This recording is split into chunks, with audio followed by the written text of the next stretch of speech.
What happened when someone got revenge on their bully? Okay, I hate the term bully in this context, but a former man-child neighbor had issues understanding that it wasn't okay to throw his garbage in my yard or let his drunk friends pee on my house. When the county cops didn't do anything about the numerous calls, I started bagging the garbage and throwing it on his porch. So, he escalated to putting rat poison in hot dogs and throwing them to my German Shepherd mix. I saw her convulsing and found 3 packages worth of hot dogs studded with pellets right along the fence. She pulled through, no worse for wear. The cops said I couldn't prove who did it, so the next time he threw garbage in my yard, which usually contained the guts and waste from his hunting and fishing, I gathered fish guts into a bag and waited until he left and put them in the rafters of his porch, under the hedges in his yard, and finally inside his air conditioner unit. About 3 days later, he had all the doors and windows open. The following week, he was having the carpet replaced throughout the house. Eventually, the guts rotted away and the smell faded, but I think he knew that I did it because I never found trash in my yard again. Do not mess with my frickin' dogs. I grew up in a small town. We had one girl who everyone thought was the prettiest girl in the whole wide school. She was a mean, petty witch. Truly awful. For example, my cat died when I was in 5th grade. She sat behind me, muttering about how funny it was that my cat died, that he was a stupid cat, that he died because my mum was too poor to take him to the vet, and urging me to cry. Are you gonna cry? Are you gonna cry about it? Like a big baby? Big baby, cry over your stupid cat? Everyone's gonna see you cry. You're about to cry, aren't you? And so on and so forth. This wasn't even the meanest thing she did, and she was mean to everyone. One day in 6th grade, I'd had enough. She didn't even do anything truly awful. I was just like, F Jennifer G. And I decided to do something about her. I stole one of my mum's little index or recipe cards and meticulously wrote, I stuff my bra, in big bold letters. I stuffed that and a little gold safety pin in my jacket pocket. The next day, I carefully affixed this to the back of her pink members-only jacket just before first bell rang. She walked around with this damn note all day, confused as to why people were laughing at her. She screamed and screamed when she found it, and she cried. Everyone saw her cry. Man, and I think people probably would have clued her in or shown some pity if she wasn't, as you say, pretty awful to everyone. These people who dish it out but can't take it really just are something special, aren't they? Not really a bully so much, but I was working at my university in the Division of Student Life as a GA, and I'd worked myself into a great position where people trusted me and relied on my advice. One night at a big party at a local university bar, I had the craving for a cigarette. I asked this group of girls if they had one, and being one to not bum straight up, I offered a coupon for a free McDonald's fries if someone would give me a cig. One of the cuter girls there, with a pink stripe in her hair, said yes, pulled out her cigs, and I gave her the coupon. She then put her cigs back in her pocket and told me to F off after stealing my fry coupon. I was teed off at this point, and I tried reasoning with her. Seriously, 1 cigarette? She then called over a couple of guy friends and said that I was falsely accusing her of stealing from me, and her friends all backed her up. She looked me in the eyes and said, "You shouldn't be so trusting." Fast forward to Monday, we had job interviews for the division, and I happened to be passing through replacing a computer. I also happened to see the same pink stripe in hair individual that had stolen the McDonald's coupon from me the week before in line. I went to the person conducting the interviews and told him that she was a thief and a liar. On my way out, I smiled and waved. She didn't recognize me.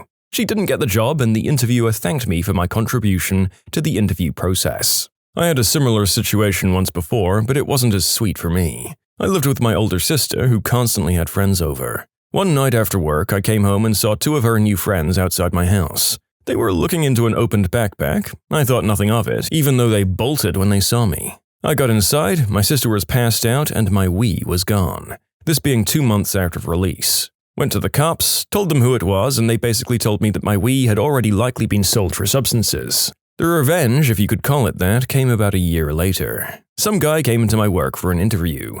When he left, I told my boss who he was, and he never got the job. I also had a chance to groin block him at the bar a few years later. It was all petty revenge, but I'll take what I can get. I was in 4th grade and I'd been bullied by a kid named Rocky. I swear to God that was his name. He was in 6th grade. Anyway, he'd trip me, knock books out of my hands, punch me and stuff. One day out on the playground, he pushed me onto the merry-go-round while it was spinning. I was rolled around inside it while people were trying to stop it. The whole time he was laughing at me.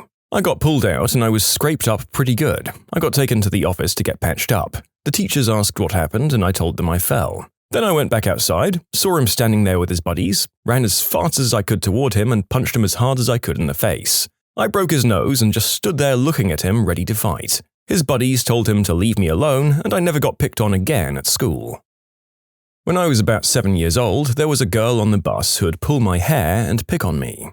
I'd come home crying. My parents asked the driver to move our assigned seating, but they refused. My dad asked me how I could fix the problem, and I responded, "How can I do anything if I'm not allowed to hit?" Which was the rule. And my dad said, "Well, you're not allowed to hit, but you're allowed to not get hit." He explained what I should do, and I did it. When the girl sat next to me, I should put my back against the wall, my feet on her thigh, and slide her off the seat. She fell, cried, I got in trouble, and the assigned seating was moved. Problem solved. In short, pushed her out of my seat, made her cry, and convinced the bus driver to change our assigned seating. I told him that if he told me to self-delete one more time, I'd punch him in the face. He didn't believe me and told me to go self-delete. I punched him in the face, broke his glasses, and gave him a nosebleed, and he never spoke to me again. My buddy and I pulled a prank on a bully called Adam during the last 2 weeks of high school. We were hanging out at home playing video games and Adam surprised us by stopping by, under the guise of apparently wanting to be friends, despite having picked on us for the better part of 4 years, and one time shanking me with a pencil. Within about 5 minutes, he was pressuring me to write his final assignment for him. A speech for debate class. At first I said no. I mean, what is this, some comic book cliché? What'll he demand next, my milk money too? But then my buddy kept winking at me, putting the pressure on and convinced me that we should do it. After some negotiation, we agreed to put together a speech for him, but only if Adam would pay us $25 and also pick up a rather elaborate dinner order from Wendy's for us to eat that night. He agreed. My buddy and I ate well that night, and we had a plan. What we actually gave Adam was a quickly and pretty poorly written and somewhat incendiary speech titled "The Silliness of Martin Luther King Day," which contained, among other statements, the one that, if America really wanted to celebrate a true hero, it would instead be Joe Namath Day. And I'm serious, that's what we wrote. We honestly believed Adam would read this at home, realize he had been had, and be forced to rewrite and memorize a new speech in the wee hours of the night. Except, it didn't go down that way. Imagine my surprise when Adam actually delivered that very speech in class the next day. He didn't have the memorization down, he kept referencing his papers, but he marched on. And the look on our teacher's face was just priceless. I think I peed my pants, I was giggling so hard. The other kids in the classroom were in shock. As I recall, the teacher made Adam stop his presentation and told him to leave the classroom, and she yelled at him in the hallway. As far as I know, Adam never fessed up that he hadn't actually written that paper, and I'm still not quite sure he ever really figured out just how brilliantly he had been played. What? Wow, that's just wow. I mean, I had to Google Joe Namath, and it seems like he's not anyone super controversial or anything, but even just the title of The Silliness of Martin Luther King Day is giving me anxiety and probably nightmares of YouTube cancellation if I said that. So yeah, I don't know how he didn't realize it was bunk the second he wrote it. Well, I graduated and they're either substance dealers, in jail, or dead. The best revenge is just living well. In my secondary school, when you were about to leave, you would wear your school uniform shirt on the last day and people would sign it for you. There was also an option to wear your own clothes for the last few days. So this guy who was leaving came decked out in the best of 1980s sports fashion, wielding a permanent marker, and instead of signing the shirts of leavers, he went around scribbling on the shirts of kids who were younger. Now, bear in mind, we were pretty poor, and if I came home with my uniform in a mess, I'd get grief because we couldn't afford to replace it. He grabbed me and scribbled all over my shirt, and somehow, using as yet unknown Quicksilver powers, I grabbed the marker off him and managed to scribble not only all over his Sergio D-bag windbreaker, but all over his face and neck. He punched me in the chest, I'm a girl, but it was worth it. 2 random strangers came during a bullying session in a public place and they punched my bully for some time while calling me their friend. His entire class was afraid of me after that. I still don't know who my saviors were, but thank you. Well, my revenge took place years after the bullying, but let me tell you, the feeling was magnificent. I was driving one night and I got rear-ended. This took me by surprise, simply because I thought this was at 3 in the morning and I was the only vehicle on the road at this time in this area. Or so I thought.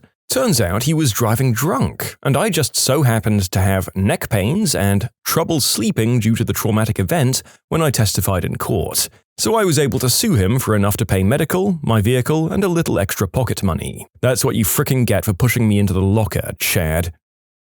Well, I just did the deed on and off with his sister for 2 years.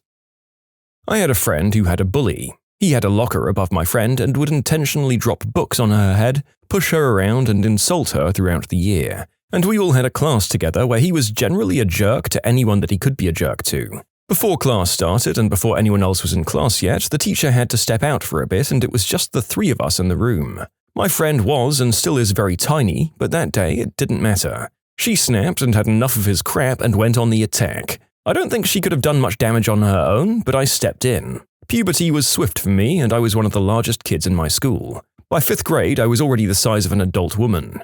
I pinned him to the wall and let my friend kick the crap out of him and punch him in the jewels. He didn't speak to either of us after that, and we never got into any trouble. I don't think he wanted to tell anyone that he got beat up by a couple of girls. You can submit your own stories to be featured here on the channel. The story submission link is in the description below. And if you want to listen to some vibey music in the background, check out easymode, also linked below, and subscribe. I got bullied by this girl in high school for being fat. I lost 100 pounds after I graduated. I looked completely different. Even some family who didn't see me during the process just didn't recognize me. Then I ran into this girl again 2 years after high school at Starbucks. She started a conversation with me as we were stuck at the same table together in the busy cafe. We talked, and a week later we did the deed. And then I added her on Facebook to show her who I was. She just did the deed with the fat kid she grew up bullying. Not your traditional revenge, but hey, bumping uglies with my old bully is worth something, right? Not me, but a good friend of mine, sophomores in high school. Eric kept a Gatorade in the side pocket of his book bag for lunch every day. Just before second period would start, Eric would put down his bag in class and go out to the bathroom. When he'd come back, his Gatorade was always empty. This went on for about 2 weeks, and no one would ever tell him who it was. When finally, one day he came back from the bathroom to another kid running out of the room, retching and holding his pants. Apparently, Eric had had enough of his Gatorade being taken, and he put a few drops, like half a bottle, of Vicine in the Gatorade before he came to school. That kid had to be admitted to hospital a few days later for the dehydration from so much throwing up and diarrhea from the Vicine. Eric finally knew who it was, and nobody drank his Gatorade anymore. There was a kid named Matt in my school who in 8th grade had developed a rating system for the girls based on the size of their chests, and he kept getting away with saying gross things to them. He had been reported to the guidance counselor and faculty repeatedly, but they kept saying, "We can't do anything about it if we don't personally see it happening." Which is like, do you think he's stupid enough to do it in front of you? He also kept calling me Mimi after the Drew Carey Show character. I was getting sick of it after a few months and fruitlessly talking to the guidance counselor about that as well. I finally realized that none of the adults were going to do anything about it. Then one day at lunch he called me Mimi and I turned around and told him, "If you call me that again, you're not going to like my reaction. I don't know what I'm going to do, but you're not going to like it." Which was true. I just figured I'd react in the moment. 30 minutes later he called me Mimi in the hallway and I turned around and gave him a big, open-palmed roundhouse slap across the face. He was completely taken aback. All I had to say was, "I told you weren't going to like it." I got suspended for about a week. My parents were furious at me. However, Matt never made his stupid comments to anyone ever again. He was totally polite from that day forward. I don't generally advocate violence, but I still feel like it was a proportional response to months and months of gross behavior on his part, especially in the absence of adults who were willing to hold him accountable. I told the administration and my parents as much when I received my suspension. Big shrug. Oh boy, the Drew Carey Show really was just a different period of television, wasn't it? Go watch that show if you really want an idea of just how far we've come in terms of the average quality of television these days. We live in a golden age, folks. I finally snapped one day and went way overboard. I went full R-word, screaming and roaring at him and hitting him until he was down, and then I just kept hitting him, and kept hitting him, and kept hitting him. To this day, I don't remember ever stopping. I was just down the hall being taken to the office. All I got was ISS, which seemed like a win for me.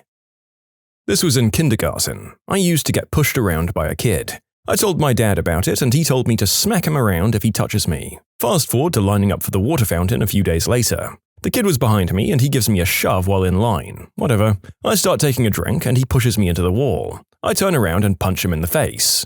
He drops, crying. As luck would have it, the vice principal somehow saw me punching the kid, but not the kid smashing my head against the wall and fountain. So, I get called into the office and my dad is called for a meeting. And this is where it goes south for the vice principal. Dad comes in furious. He works nights and was woken up mid-sleep, and he wants to know why I was called to the office. The vice principal tells him what he saw, and I tell my dad what happened. My dad then proceeds to ask the vice principal, "How in the F," and that particular swear word echoed down the K3 hallway, "How in the F do you decide to discipline my kid but not the other kid who has a history of violence in the school?" That conversation got progressively heated, and as it was 20 years ago, I don't remember much else of it, but I do know the more the vice principal tried to explain himself in vain, the worse his argument became to my dad. At the end of it, I wasn't disciplined. The kid never screwed with me again and moved away in grade 6, and the vice principal took a conveniently timed 2-week holiday beginning the day after this occurred, and transferred at the end of the year. Violence solves nothing, they tell you. For me, violence is the only way to keep people from taking advantage of me. Second story, this kid in my grade 9 year liked to pick on me because I was short and stocky. I let him chirp all he wanted until he put his hands on me. One shot to the chiclets and this kid started bleeding from the mouth. This happened in front of a good number of his buddies. Suffice to say, people didn't mess with me anymore after that in high school. I kind of felt bad for him though. He got some chipped teeth and his parents didn't have benefits for dental care to get them fixed, so he was kinda screwed in that regard.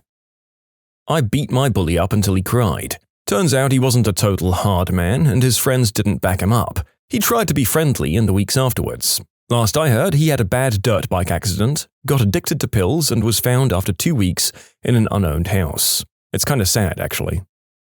My former bully gave me my order at Dairy Queen. She asked how I was doing, and I told her, getting a mortgage, engaged, and about to graduate with a bachelor's in science. I asked her how she was doing. Well, I'm here, so...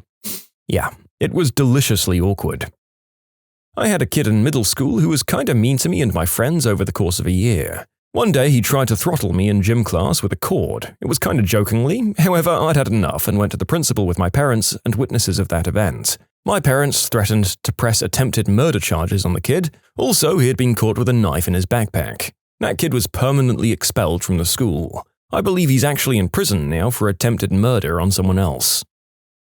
In high school, I had a verbal bully. He never got physical, but I would always hear about how fat I was or what I was reading. This was in the early to mid-90s, so manga wasn't as mainstream as it is now. He lived a few streets down, and his parents knew he did all that stuff, they just didn't care. So in my junior year, a new high school opened and I transferred over. He stayed at the old school. I help set up all the new computers and networks at the new school, and I graduate. The school then hires me as a computer tech, which was great because it was awesome pay for an 18-year-old. So my first year as a computer tech, who do I see? That's right, he did something in his senior year at my old school that got him kicked out and had to repeat his junior year. So he was now a year behind me. So I'm walking through the hallways with an assistant principal. Damn, I missed that guy. I would have followed him to a school in hell itself. I was talking with said assistant principal about what computers I was going to move and stuff. The bully sees me and just starts up again like no time had passed. I just stare at him and then at the AP. He lays into my bully about showing proper respect for the faculty and staff, while my bully just has this dumbfounded look on his face. It was amazing. I mean, ideally, the assistant principal would have laid into him regardless of whether you were faculty or not, but still, that's some lovely just dessert you get to feed him there. I wouldn't say I took revenge, I just finally snapped like Ralphie from A Christmas Story one day and started repeatedly punching him. In the middle of maths class, too. The teacher took me out of class and I figured that I was doomed and on my way to see the headmaster. She said she knew he was a bully, but hitting people in her class was not okay and to never do it again. Then she placed him on detention. The bully gave some kind of grudging apology the next day and said he respected me for finally standing up for myself. Well, thanks, I guess. He never bothered me again anyway. I outgrew mine after puberty, outsizing him. The F-word became much smaller than me, and we fought a year or so later so badly that his family took him out of my school. Turns out I had a thing about bullies, and then I enjoyed bullying younger bullies.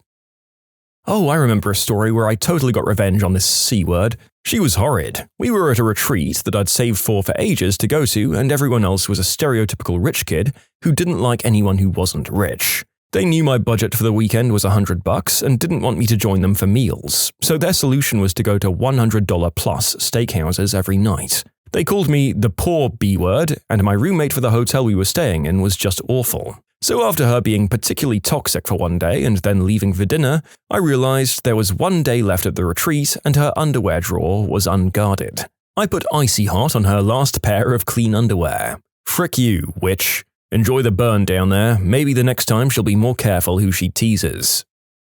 I used to get bullied for my lunch money in middle school by two guys for a whole year, one of whom used to be my friend in elementary school. They'd sucker slap me across the face from behind, push me against lockers, spear me. This is when Goldberg was popular in WCW. It got worse because this girl who I'm still friends with would stick up for me. What made it worse was the fact that she was a girl sticking up for a boy, which in their words made me a sissy B-word. Well, as time progressed, I started growing rapidly in height, towering over them, while the two guys were pretty much the same height or only grew a couple of inches. They stopped picking on me physically, obviously, but kept verbally at it. I guess I just snapped because they were picking on one of my other friends for lunch money, and I kneed the guy in the solar plexus and just rammed the other guy's head into a water fountain as hard as I could. The feeling I got after doing that made me so violently hyped and surprised at how light they were. All three of us got ISS for a week. They avoided my presence ever since that incident. I did have to watch my back though because their friends threatened to jump me.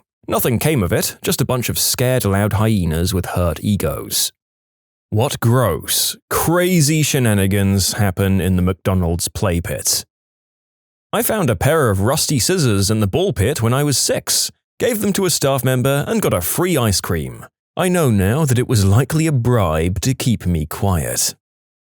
You know what? My experiences weren't bad at all. I found like 4 original Game Boy games in the ball pit once, games including Tetris and Donkey Kong. Some kid smeared his number 2 on the inside of the tube, had to call in a cleaning company to take care of it. An old couple were with their grandchild. They sat down at one of the tables that had the tubes running over it. The kid went wee-wee in the tunnels above, and it dripped down all over the old people and their food. I swear to God, whenever I went to one of those tubular germ factories as a kid, there were always mysterious yellow-green puddles, or at least the faint smell of wee-wee and whatever crappy disinfectant the poor employee who had to squeeze himself into the thing had used. Never stopped me from going into them, though. A lady left her 2 young children in the play place 4 hours while she went to the thrift store shopping. Eventually, a nice old woman came in and told me they were there and didn't seem to have a guardian present. So of course, I called the cops. When she finally returned, she admitted that she does it a few times a week. Another time, I was getting ready to lock up for the night and I noticed smoke coming from under the hood of the play place. I was quite surprised to find 4 older men smoking green herb and cigarettes, sliding and giggling. Some fricking kid climbed all the way to the top of the slide and took down his gosh darn pants and slid down the slide. The problem was he made brown the whole way down. There was a fricking trail of crap spanning the entire second half of the slide. We only found out because some other fricking kid slid down the slide and came out covered in chunky liquid chocolate and crying uncontrollably. Look, viewer, you knew when you clicked on this video that the story was going to be more than 50% children's bodily emissions, didn't you? Neither of us are surprised, although I will admit that the image of the kid leaving a snail trail all the way down has got me laughing out loud in public while I write the script of the video. Kids are awesome, in a really, really messed up way. Our play place was replaced with video games and a giant crawl-in Happy Meal box quite a few years back. It's all in a glass room. The place is disgusting. Children leave food in there, they spew, and even go to the bathroom. Also, quite a few employees have hooked up in the giant Happy Meal box. I feel that our bathrooms are much cleaner. I mean, I hope so. That's where I've been eating my meals. I will now tell the story of the best thing I ever saw in Playland. This was at Burger King, not McDonald's. In the South, these things are simply called Playland. A few years ago, me and my kids were eating at Burger King, and of course we had to eat in Playland because kids. Burger King had at this time installed talking garbage cans in there. It was probably intended as a way to get kids to throw their own trash away so employees wouldn't have to do it so much. Whoever designed those things knew nothing about children. When you put trash into the talking trash can, Pushing your garbage in past that plastic spring-loaded flap which says "thank you" on it, the trash can would then say, "Thanks for the garbage," or something like that. You know, things a talking trash can would say. Any parent could tell you what would happen next. Children do in fact know that trash cans cannot actually speak. So each successive child, having been congratulated by the trash can, would do the obvious thing and put his head inside the trash to see who's in there. Then the spring-loaded "thank you" flap would swing shut and grab the children by the neck in the manner of a squirrel trap, and they couldn't get their heads back out, and there would be flailing and muffled screaming, and they'd have to be rescued by mommy. This happened over and over and over. Kids of a certain age would put their heads in a talking trash can, even if they just saw the last kid get garroted by it. It kinda makes them even more curious. Just one kid after another getting choked by this evil instrument of torture. Thanks for the trash! It was the best thing I've ever seen. Kids leave, new kids take their place, new victims for the magic trash can. I never got tired of it. Next time we went to Burger King, there weren't any more, but I hope someday they'll come back for another try. Thanks for the listen! I really want to see the face of the brilliant guy in corporate who thought of this when he's shown a video of kids getting their heads stuck in the trash can. Two teens hid in the ball pits and just went at it. Unsanitary as heck, but I guess teens will do it anywhere.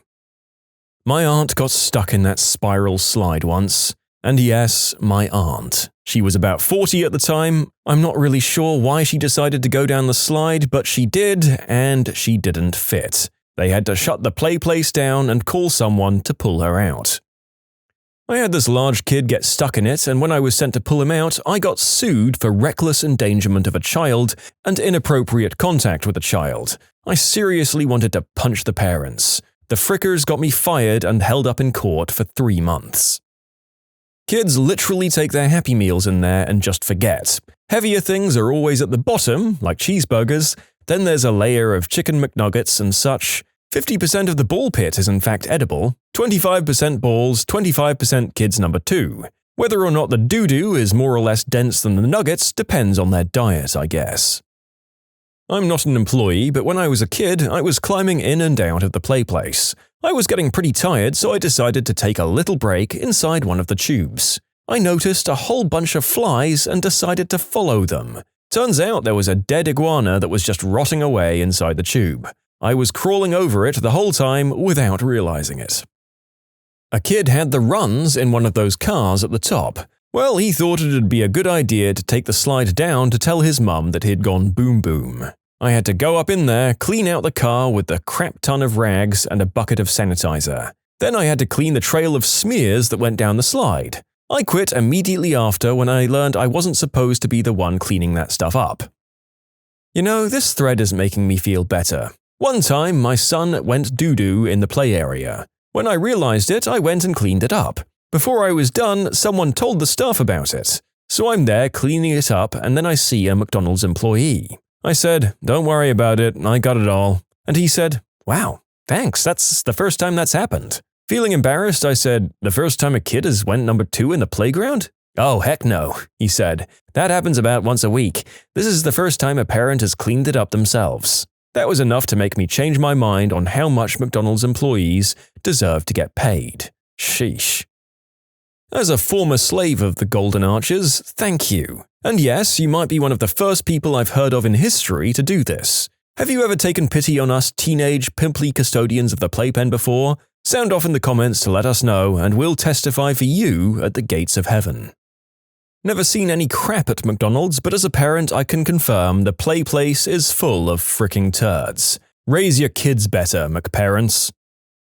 Not quite McDonald's, but I worked at an indoor playground where we had a big version of the play place, complete with a ball pit and inflatables. A 7-year-old was running and going number 2 at the same time, leaving a long streak of half-solid excrement across the arena, which resulted in little mud tracks leading to every part of the facility. Another time we had our toilets back up due to a clog in the main line. When the plumber opened up the drain to check it out, a crap geyser proceeded to erupt about 3 feet in the air, flooding the bathroom with about 2 inches of standing sewage. Not to mention, this was the women's bathroom. When asked to clean it, both employees quit. Being manager, I was left to deal with the aftermath. I have countless stories involving every form of human excretion at this place. We even had a death occur on site, which I can't go into. After that, though, employees always rumored about the ghost which would cry at night if you stayed long enough and would move around toys. We had all of these incidents caught on camera, but I no longer work there for what should be obvious reasons.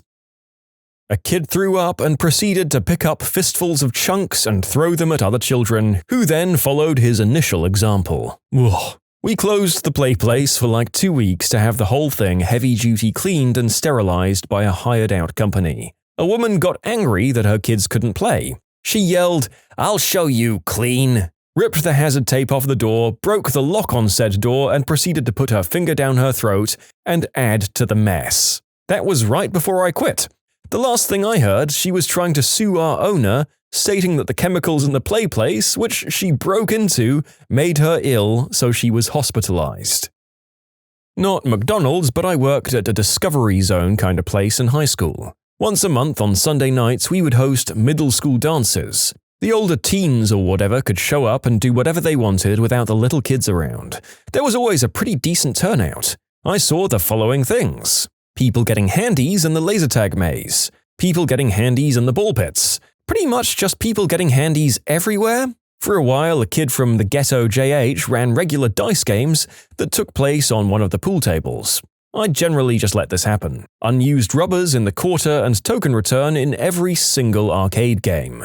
A girl blew chunks down the slide leading to the ball pit. We figured she was drunk and she got arrested. A girl and a boy came out wearing each other's clothes after a game of laser tag. And unrelated, but my favorite, there was this slightly chubby, awkward, nerdy-looking kid there by himself, not really socializing. I think his parents made him come. I gave a group of girls a ton of tokens, free pizza coupons, free entrance passes, etc., just to go talk to him. By the end of the night, you could see him come out of his shell. He continued to come to the dances and was a social machine after that. I liked to think I changed that kid's life somehow. You can submit your own stories to be featured here on the channel. The story submission link is in the description below. And if you want to listen to some vibey music in the background, check out easymode, also linked below, and subscribe.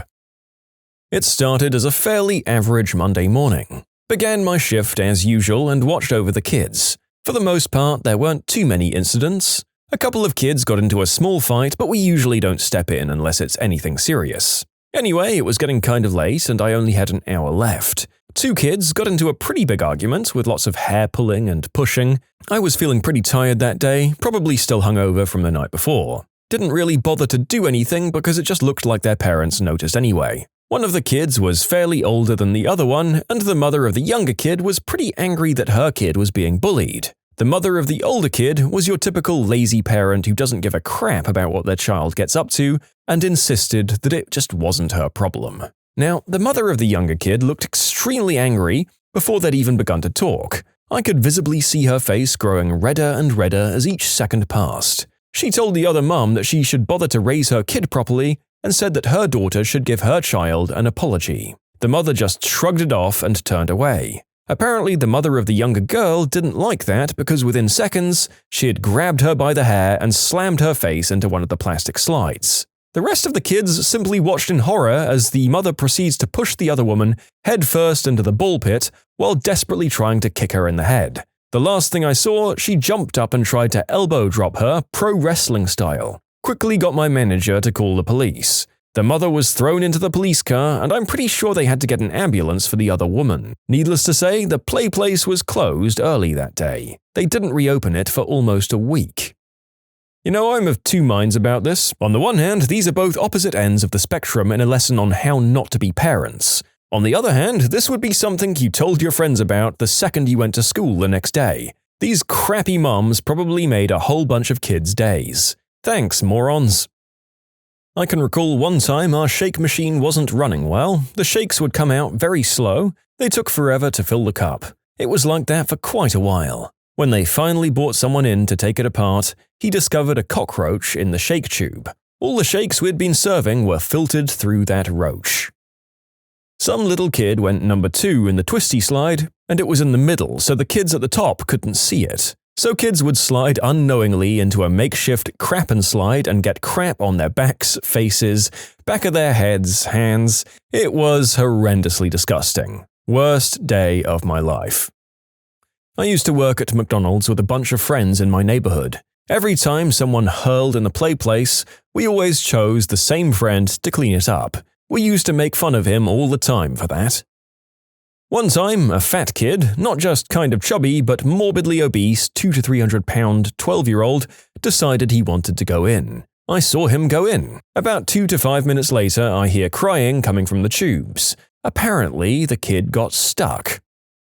Hard times at the play place. We got a call from Central Dispatch. They asked me to check on a tripped alarm at the local Mickey D's. It wasn't a big play place, only about a 2 on the Ronald scale. But I had a feeling something significant was just waiting to happen. The big surprise, though, was that nothing happened until I looked into the double exterior slide. A small girl, only about 5 or 7 years old, clutching a greasy takeout bag. It looked heavy, plump, full of the unknown. I took the girl inside to the kids section and asked her a couple of questions. She was homeless, got forced to rob the place by her street friends.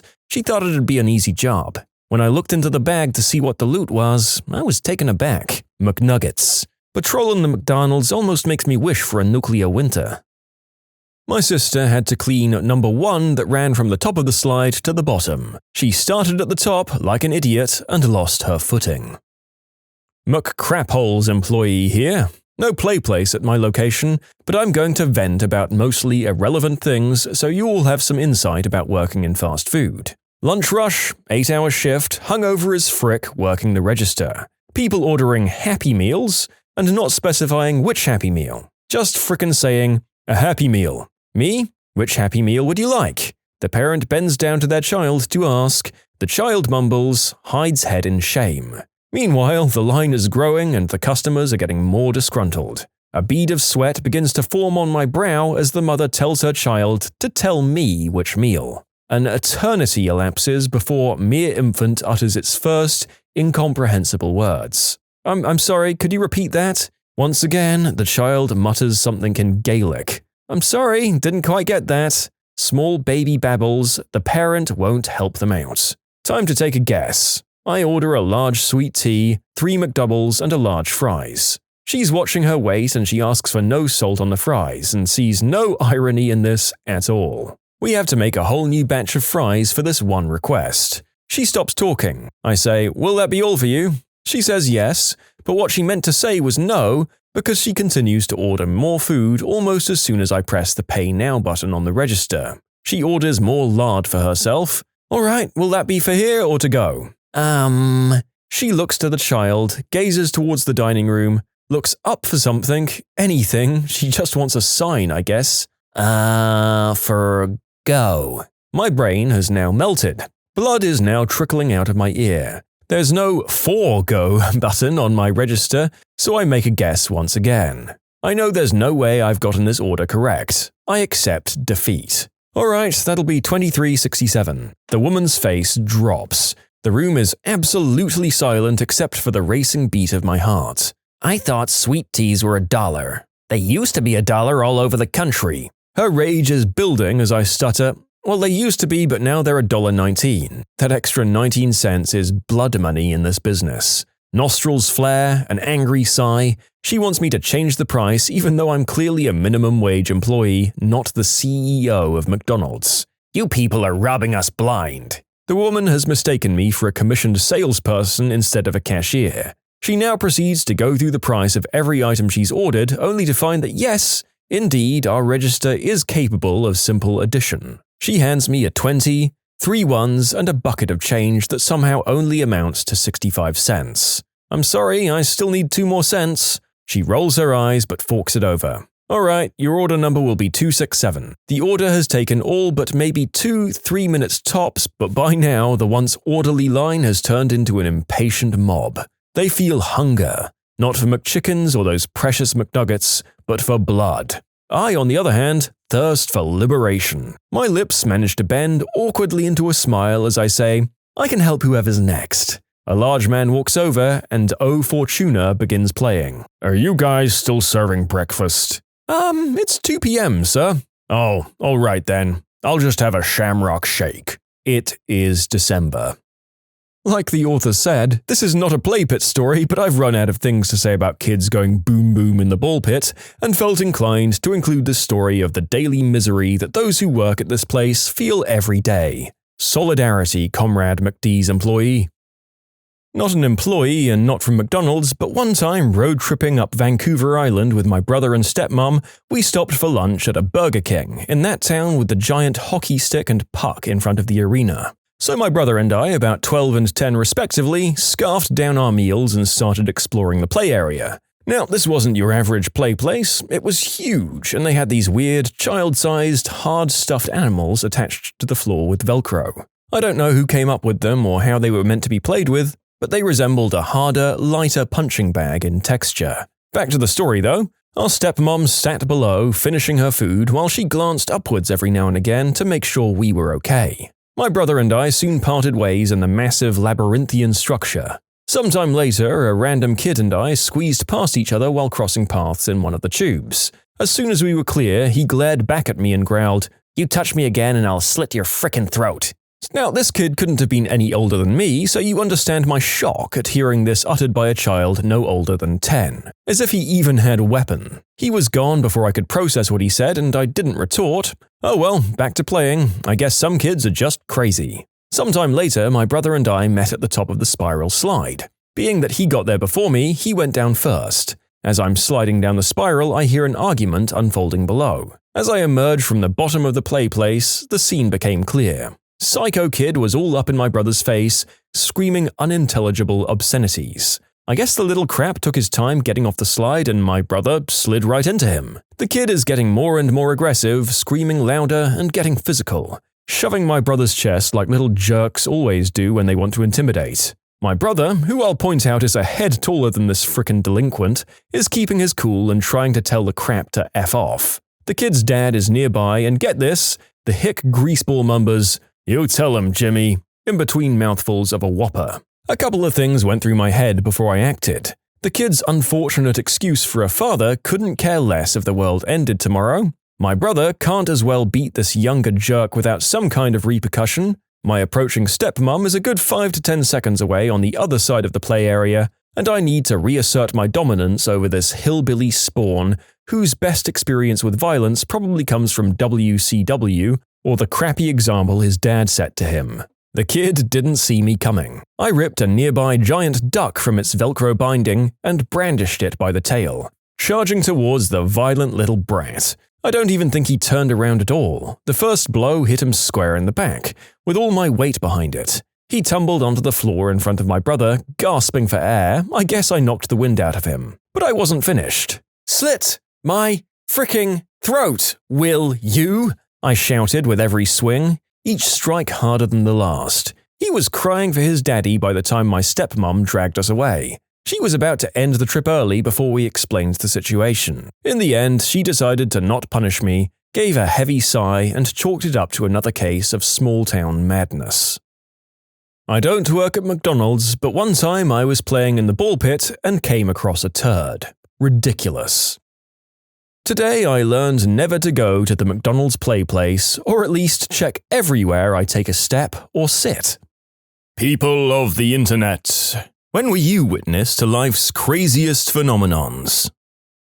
Once, my sister lost the lunch check she was supposed to turn into the office at school. Later that day, she found another girl's lunch check on the ground and decided to do the good deed and turn it into the office for her. When my sister got to the office, though, the girl whose check she'd found was there, also turning in my sister's check that she had found on the ground earlier that day.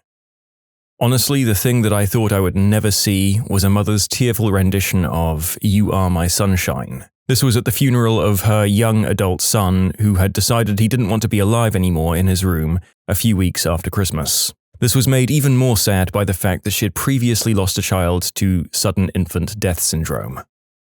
When I was really young, I'd ask my dad if I was his real son because I was Asian and he was white. He'd always tell me that he was my dad and I was his son. I wouldn't bring it up too often, but for some reason, the thought just itched at the back of my mind. Fast forward to my first year at college. I meet my biological mother, and she tells me that my dad isn't my biological father, and that I was actually the son of one of my dad's friends from the Navy. My dad didn't find out until I was about 5, and afterward he decided to raise me in spite of my mother cheating on him.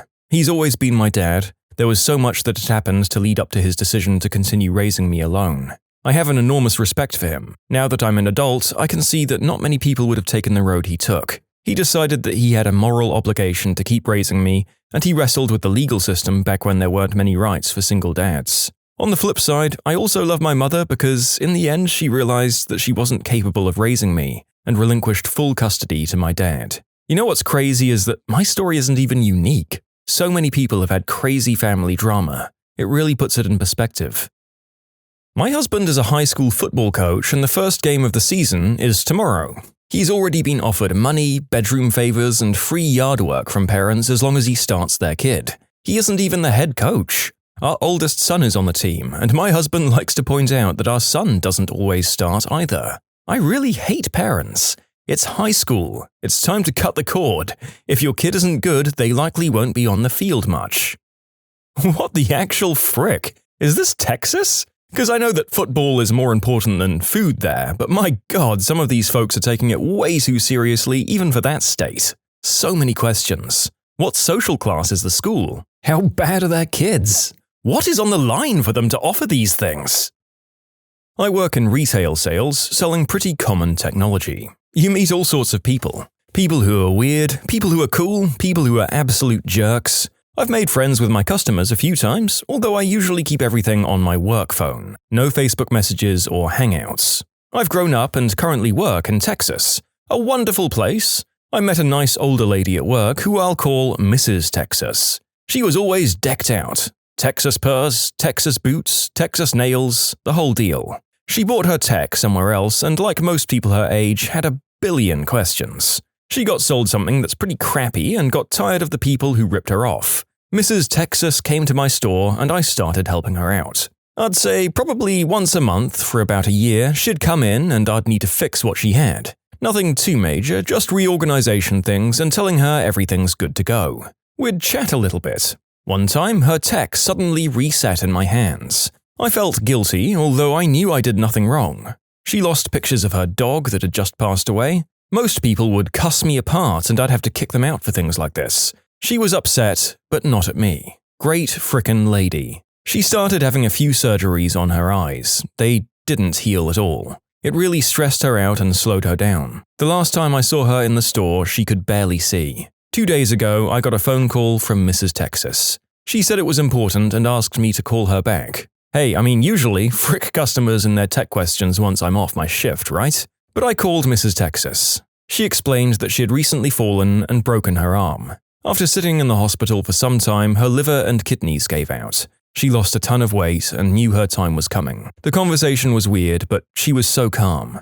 She told me she was going to die soon and wanted to thank me for being such a nice guy. Mrs. Texas called me on her fricking deathbed to thank me for simply doing my job. I bought her some flowers and went to her house today, talked for a while and said goodbye. She was as happy as someone who knew their time was coming could be. Mrs. Texas will probably pass soon. I've said my goodbyes and thanked her for blessing my life. Sorry for being such a downer, I just really wanted to post this and I didn't know where else to go. I'm a preschool teacher. One of my students sheepishly asked me if it was okay to ask me a question. I, of course, assured her she can always ask me anything on her mind. She then says, "Only mamas can say mother fricker, right?" After sucking my entire face in to prevent myself from laughing, I confirm, yes, only mamas.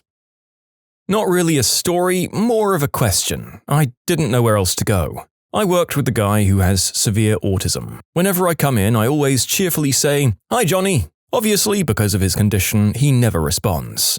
In fact, he doesn't look at me, change his facial expression, or do anything to indicate he heard me. But sometimes I'll ask him how he is and he'll look at me in the eye and quietly say, "Good."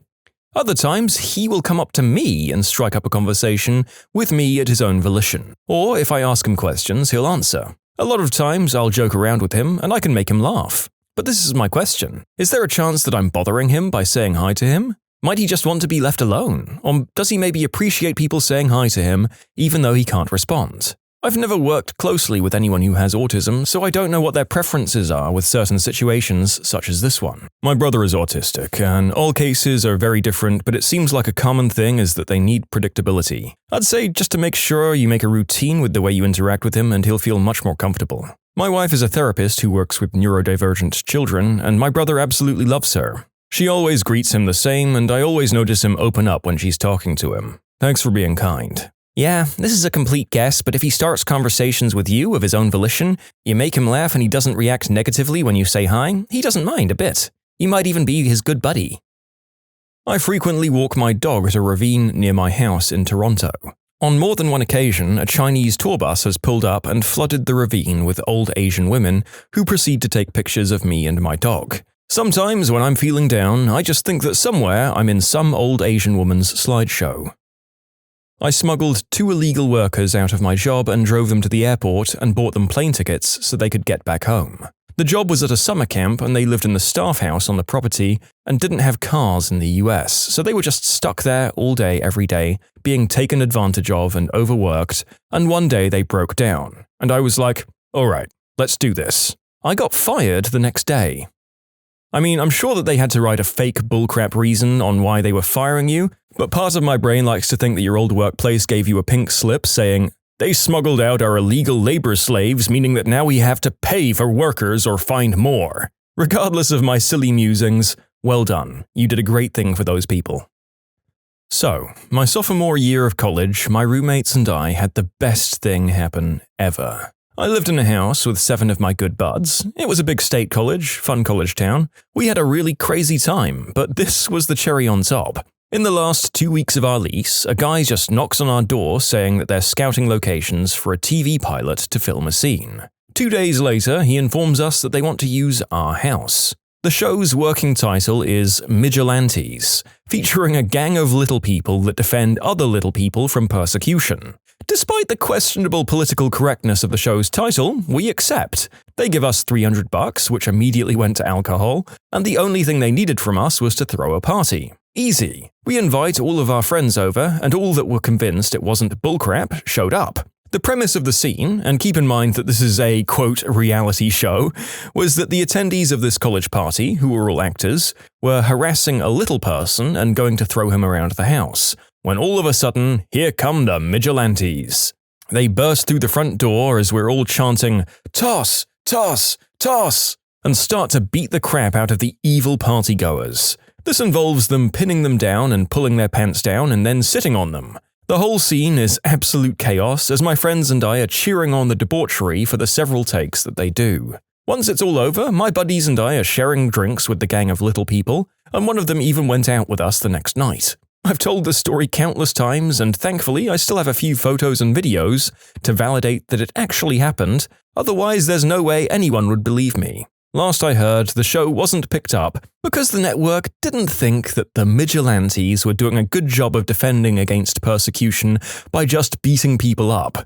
I haven't seen the footage, but I would pay a pretty penny to get a hold of it. Anyway, been wanting to share my story for a while now. Just not sure where it fit. My grandmother was murdered by her caregiver on the 17th of June 2016. The caregiver hit her in the head with a hammer, dismembered her, put her body parts in trash bags, drove them about 2 hours across the state line, and dumped them in the middle of the night. She burned all of the bedding, her purse, and tried to set some of the parts on fire. On the 21st of the same month, the detectives interrogated the caregiver with evidence they'd collected.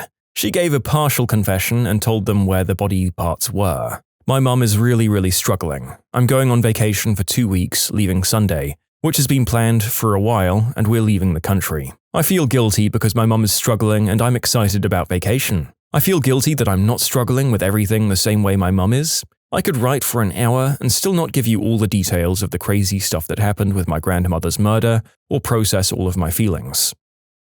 You can submit your own stories to be featured here on the channel. The story submission link is in the description below, and if you want to listen to some vibey music in the background, check out easymode, also linked below, and subscribe. I grew up in a really small town. Everyone knew everyone.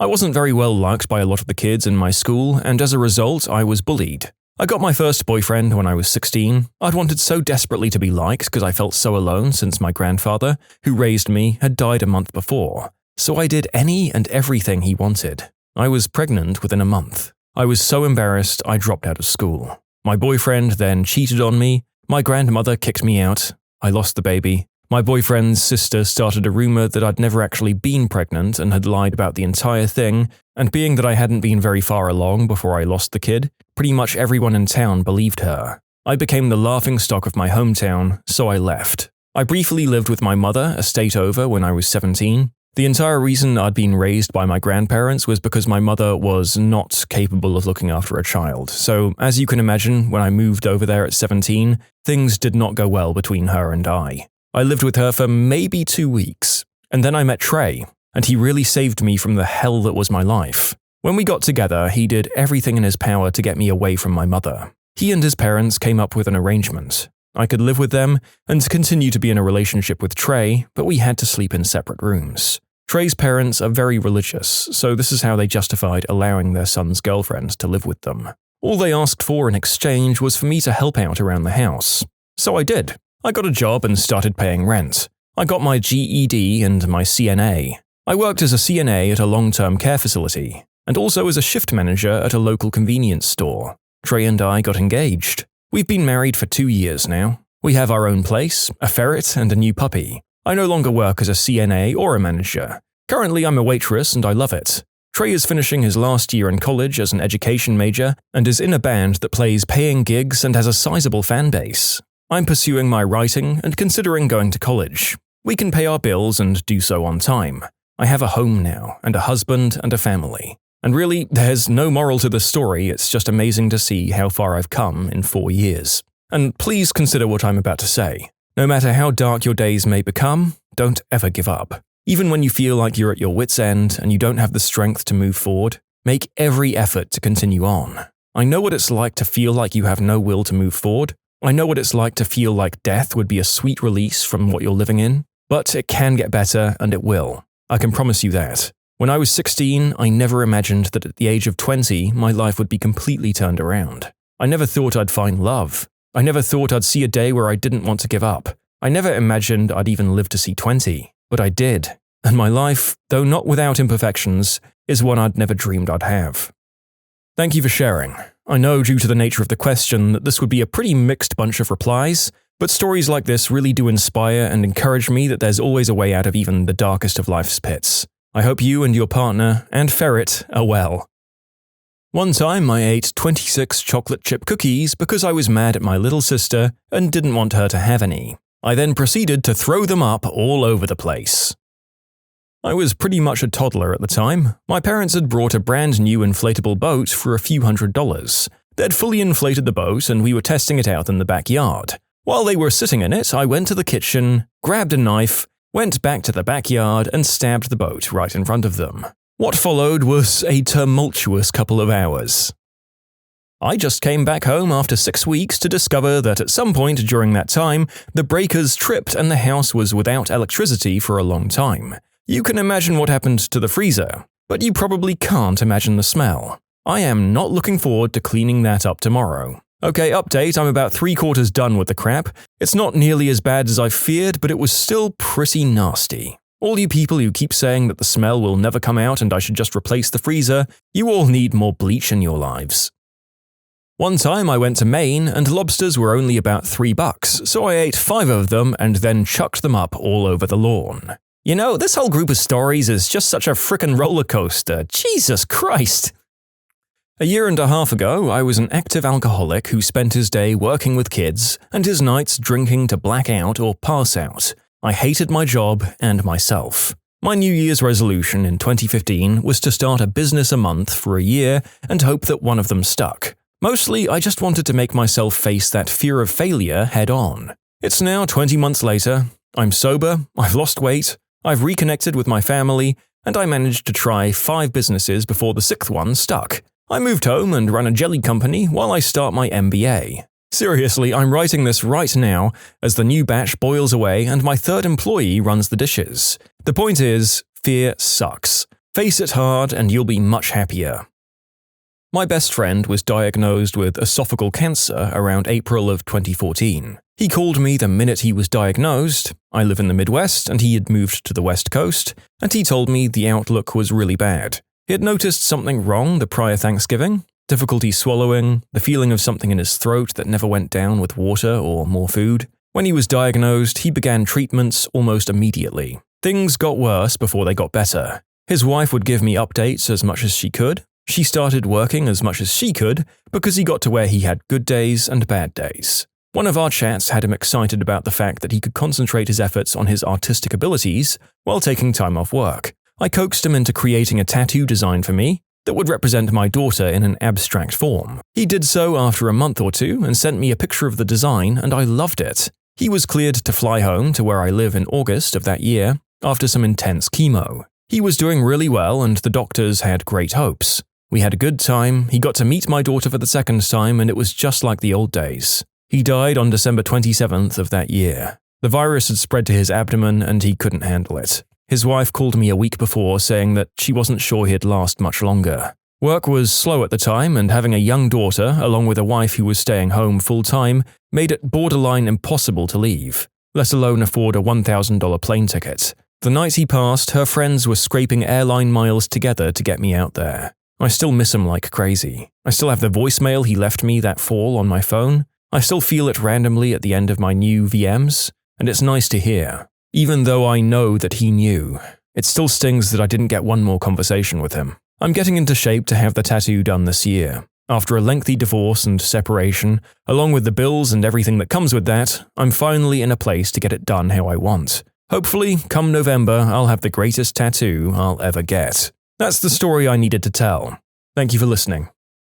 I had this janitor in middle school. When I think about it now, he was severely autistic. I thought he was a teen who worked for the school. Turns out he was almost 40 at the time. All the faculty and students treated him as a kid and always praised how he was the best at his job. Cleaning spills and taking kids to the loo, helping get papers around. He once saw me steal chalk out of the teacher's lounge. And I know, I'm talking about when I was 10. I remember his face. He was conflicted. He was upset, but he never told any of the teachers. The next 3 days, he comes up to me, and I got super scared thinking that he's going to rat me out. He gives me 3 full pieces of chalk, unlike the broken scraps I was nicking from the lounge, and he walks away without saying anything. I made a point to say hi every day. He never really replied, and I remember he had difficulty with eye contact, but he'd always have chalk.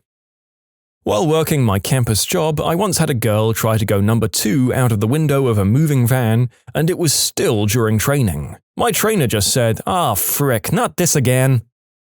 When I was in 3rd grade, I was chilling in the bathroom. A kid walks in and pulls out a pack of gum. I said, "Can I have a piece?" And he said, "Sure." Another kid named Preston walks from behind and asked the same thing to the gum kid. The gum kid said that was his last piece. Preston turns to me and offered me $1 for my piece. I weighed out my options and decided to give the gum to Preston. The next day, I see Preston and I say, "Hey, did you bring my $1?" He says, "No." The next day I come up to him and ask him the same question. He says, "I'll bring it next week." I'm starting to get annoyed, getting angry at myself for giving him the gum. The next week comes, I ask him again, and he says, "In 4th grade." Now he thinks it's a frickin' game. Little does he know I'm very persistent. Every couple of days I'd remind him and he'd say the same thing. "In 4th grade." The first day of 4th grade I come and find him, I ask him again, "Where's my $1?" He bumps it up another year saying, 5th grade. Again, I bug him every couple of days. Now, this went on for a couple of years. In 6th grade, he said he'd give it to me in junior high. In junior high, he said he'd give it to me in high school. And in high school, he said on graduation. Now, I'm holding him to this. We'll most likely never see each other again after that, so it's then or never. 3 years later, it's graduation day, 9 days since I gave him the gum. I walked, got my diploma, everything was going great, but in the back of my mind, I know the actual goal for the day is getting my fricking $1. I walk through crowds of people, still can't find him. Just as I'm about to give up, I look over and Preston is standing there, holding the $1. My eyes light up. I finally got my $1. I grab it, hold it in the air, and yell. I give him a big hug and he told me, "Dylan, that gum was fricking delicious." And we parted ways. I jumped off a moving train once, was hanging out with a friend and thought it'd be fun to climb on a train. Well, the train started moving and I'm still sitting on the side. I knew I'd have to get off, but I'm scared to jump. But the speed keeps building up. After maybe 30 seconds, and it felt like an hour, I told myself I have to get off or it'll just keep building speed. So I build up my courage, spot a grassy patch ahead, and totally parkour dive off. Like parallel with the ground, movie-style dive. I land on my side, roll a crap ton of times, and stand up. I immediately check myself for injuries, find none, and search for my phone. It's lost, and also I think I heard it shatter. My friend runs up, terrified. I went like a mile down the tracks. Well, it doesn't end there. We're walking back, I'm cut up and bloody when a cop car shows up. The officer gets out, looks at me and says, "Son, did you jump off a train?" Long story short, someone saw me and reported me. He thought I was a runaway kid at first, found out that I wasn't, told me I could be thrown in jail on multiple charges, but lets me off. I had to ride in an ambulance though to make sure I was fine, which I was. And to conclude, that's when I officially decided to become a paramedic. What epic fails have you seen from people starting their own business? At a place I used to work, we supplied printing companies with their ink. Being that digital printing is well and truly established at this point, there wasn't a whole lot of business for this kind of ink anymore, so there was a lot of competition between suppliers. One of the technicians somehow weaseled his way to the top despite having no business experience. When he was told very simply just to make more money rather than go out and find new customers, his bright idea was to make our company's ink weaker with the intention that our customers would just have to buy more product to complete their jobs.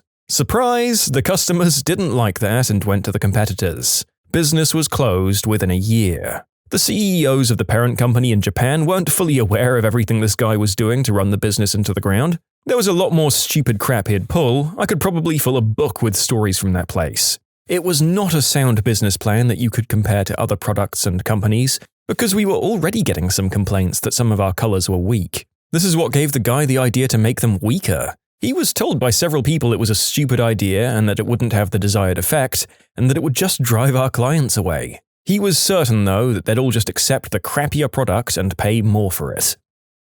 The Banana Pudding Store. One day, my ex-boyfriend and I were taking a stroll downtown in the city that we were living in at the time. We passed a store that was called the Banana Pudding Store, or some such, I don't really remember exactly. Well, I say, let's go in. I'm sure that they sell more than just banana pudding. You know, like how Home Depot sells more than just hardware. Those guys sell Gatorade and candy bars. We went in and there were vats of banana pudding in the display cases, and I thought, well, surely they must sell other flavors. So I asked if I could have a chocolate pudding, and the guy politely informed me that they didn't have chocolate pudding. So I asked if maybe they had butterscotch or something else. No ma'am, just banana pudding here. I mean, it wasn't false advertising, but surely he couldn't be selling just one single flavor in that whole shop, could he? As expected, the next time we strolled down that street a month or two later, his store was shuttered.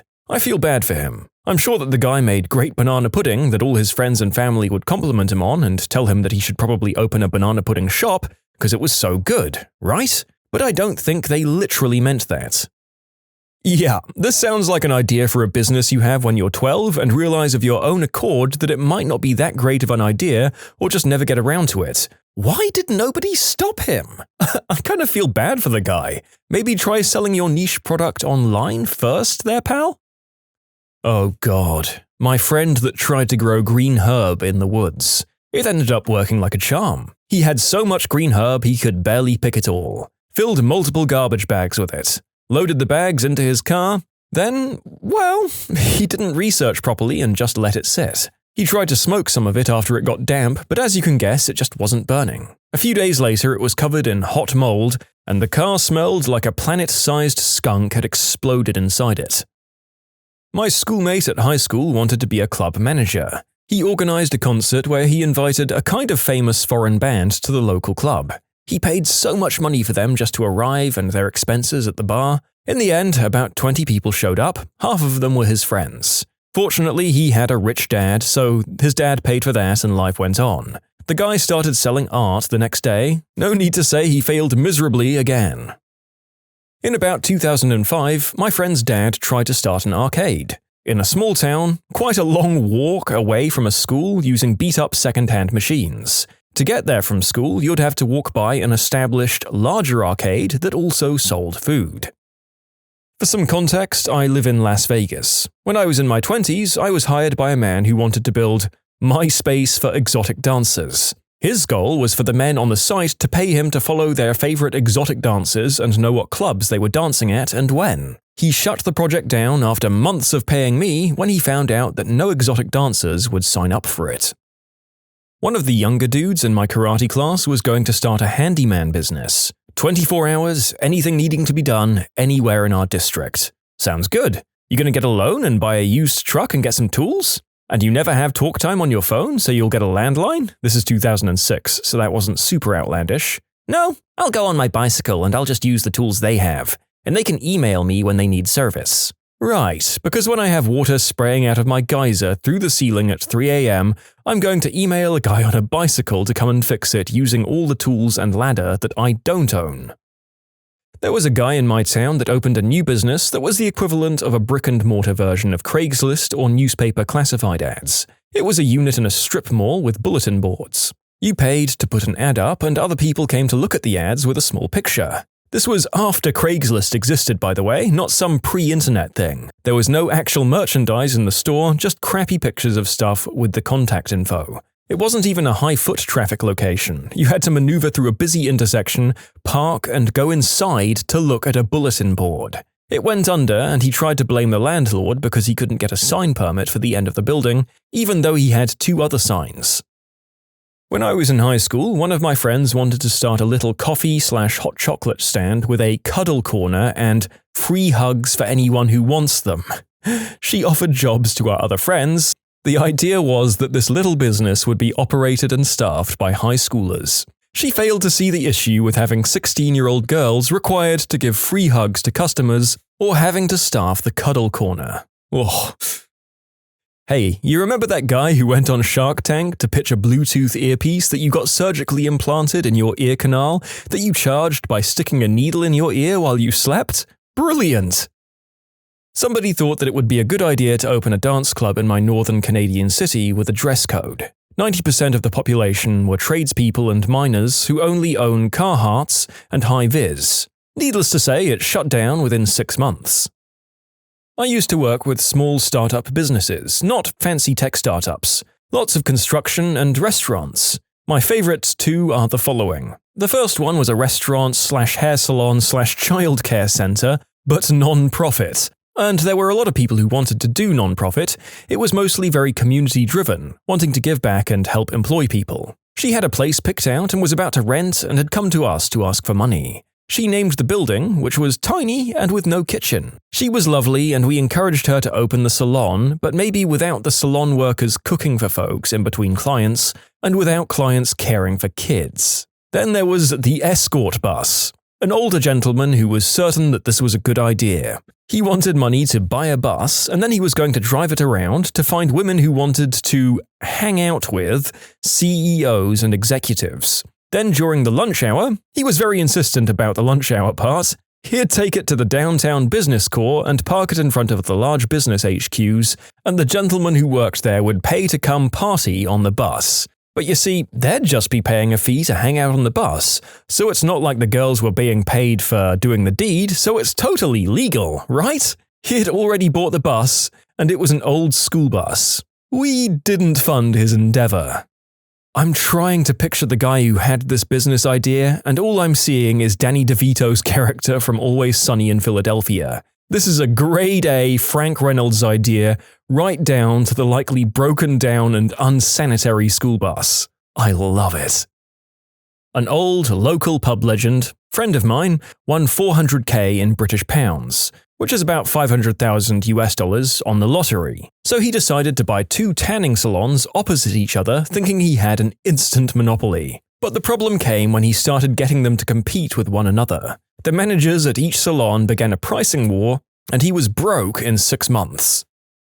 The top for me has got to be a client of a design firm that I used to work at. He was a trucker, his wife was a trucker, he wanted to make a sanitary pad that wouldn't need to be changed. Imagine a pad with a little line running down to a micro vacuum strapped to your leg, exhausting into another leg bag. Basically, a pad that sucks the juices into a bag you can chuck in the trash later. Now, I know this sounds a bit like the Pure Wick, but the challenge this one would have to solve was passing chunky menstrual blood. Ladies, you know what's up, through a tiny tube. If you're wondering how they solved it, they didn't. Also, here's another good one. One client wanted a vape that just blew green herb smoke into the air for the purpose of hotboxing his car. He had money, so hey. One of the engineers designed a little turbine, like a small turbocharger the size of a cherry. Damn if it didn't work way too well. But the high-pitched screeching noise that turbine made, sheesh. A lady opened a southern soul food buffet in my city. It was incredible. Amazing food. On some days. It was a buffet with a rotating menu depending on the day of the week, and those days were not equal to each other. So what happened was people would go on an off day, be unimpressed, not come back, or come on one of the better days, love it, and come back on an off day, then never come back. I was so disappointed. I'd donate towards reopening that restaurant, but with only the optimal menu every day. That woman has serious culinary talent. We have a small-time theme park in my state called Evermore, and they thought it would be a good idea to try and sue Taylor Swift over her album of the same name. They probably thought it would be a great publicity stunt where they'd get into national papers, and Swift would just give them a couple of grand to go away. In my college town, there was a cereal restaurant. Why make a bowl of cereal at home when you can pay $5 for someone else to do it? Not surprisingly, it closed down soon after opening. There was a bar that opened in my city, and their entrance was hidden. They did a news story, and they refused to tell the paper where it was actually located. To everyone's complete surprise, they only stayed open for a couple of weeks. The last hidden bar I went to had someone standing outside in the hidden entrance, and if you looked confused enough, they'd walk up to you and go, "You looking for the hidden bar?" and open the door for you. The venue at least had signs, and they're listed on the webpage. In my country, there was a guy who used to sell wood. Get your minds out of the gutters. The problem is, he didn't have any of it. Get your minds out. So he'd ask for payment and then not give the product afterwards, hoping that procrastination and time would make the problem go away. He did 4 years in jail. I mean, wood jokes aside, that's just stealing. Yeah, well, he thought he was very smart. In addition, he'd make web lectures on marketing and how to be a successful businessman. He soon became a meme in the whole country. You can submit your own stories to be featured here on the channel. The story submission link is in the description below. And if you want to listen to some vibey music in the background, check out easymode, also linked below, and subscribe. My father-in-law drove 18 hours down to Florida to catch shrimp, filled his tiny car with tons of the shrimp, and drove back. It took days to seal the shrimp that hadn't gone bad, only to sell a few bags to some friends. The car smelled like seafood for years. In 2011, we had the Norwegian butter crisis in Norway. The shortage caused soaring prices, and stores' stocks of butter ran out within minutes of delivery. A pack of butter would sell for between $40 to $200 on the black market. A friend of mine got the idea to drive over to the neighboring country, Sweden, to buy butter and sell it here in Norway. The problem was that you could only carry 100 packets of butter across the Norwegian border. So he made a deal with our local nursing home. He rented a bus and took 20 elderly people on a road trip to Sweden in exchange for receiving the butter quota. The next day, the butter crisis suddenly resolved, and he was left with 2,000 packets of butter he couldn't sell. He still got his basement full of butter. I swear to God, half of these just sound like Always Sunny plots. I really just thought that show was about hilarious East Coast white trash that couldn't survive in real life. Turns out it's a goddamn documentary about self-starters the world over. Thanks for submitting your story on It's Always Sunny in the Nordic Countries. A small family bar and restaurant that I worked for back in high school, which was bought by a local couple. He was a retired insurance company exec of some kind that played golf all day, and she was a stuck-up witch of a woman that had never worked a day in her life, and who looked down on all of the restaurant's employees as some kind of uneducated lower life form. The place was located in a small town, and the clientele were mostly local farmers taking their families out in the evenings, factory workers at lunchtime, and on Sunday mornings retired elderly people on fixed incomes who would mob the place after church. The restaurant up to that point was profitable. I'm sure they liked the financials they saw on paper, or they wouldn't have invested in it. However, once they took over, they decided to, quote, improve it. There was one elderly couple in their 90s who'd been coming in every Sunday morning for years who had no teeth. They always ordered the same thing: 2 hot roast beef sandwiches with mashed potatoes and extra gravy, run through a blender, served in a bowl so they could eat it with a spoon. We were now forbidden to do that since the new owner thought it looked gross and didn't fit the image of their fine dining establishment, so the couple stopped coming in as they couldn't eat roast beef any other way. Beer was no longer served in bottles at the tables. If you wanted beer in the bottle, you had to go sit at the bar. At the table, it was poured into a glass before being served. Some people really didn't like that new rule and stopped coming in. There were plenty of other bars in the area to grab a burger at. The first thing the owners did was put an end to overtime pay. The staff consisted of about a dozen older, long-term employees that mostly lived nearby and walked to work because they couldn't afford cars. These people worked their tails off, some of them 7 days a week, for about minimum wage just to be able to afford their rent and groceries.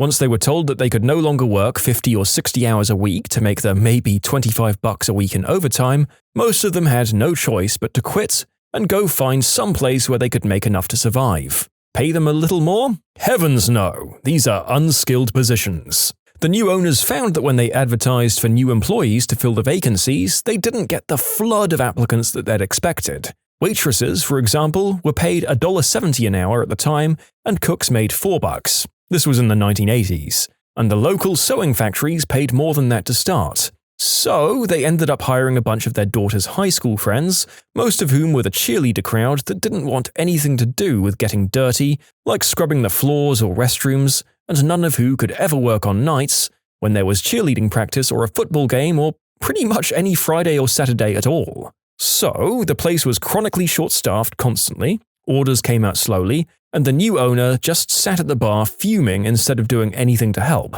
occasionally coming back to scream at everyone to stop goofing off and speed things up. Then, when business started to drop off, they decided to remodel to attract new customers. They tore all of the carpeting out of the bar area and replaced it with this ugly yellow vinyl flooring so the working man can come in and feel at home.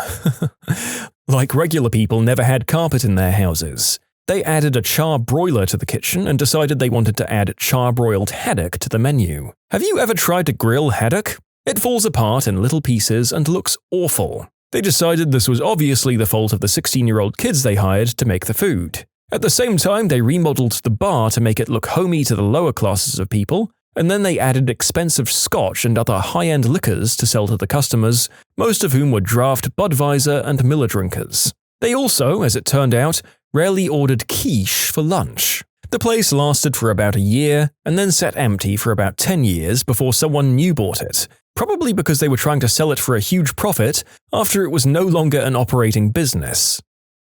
A guy I know got a small inheritance, enough for a deposit on a unit or a small house. Nope, seahorse farm.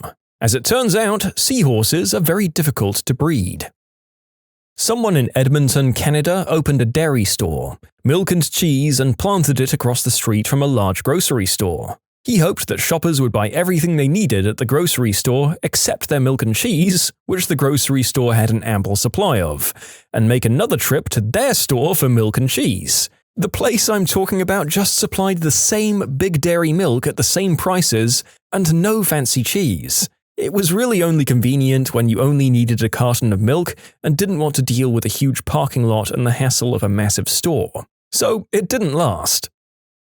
Monthly adult bedroom toy subscription. You'd get a different toy each month, which is an okay idea, I guess. There's one of those for everything nowadays. But the only problem this guy had is that he wanted the customers to eventually return the toy so he could pass it on to the next customer. He actually got into talks with an owner of a local toy shop to help him start, but the enthusiasm flattened out quite quickly.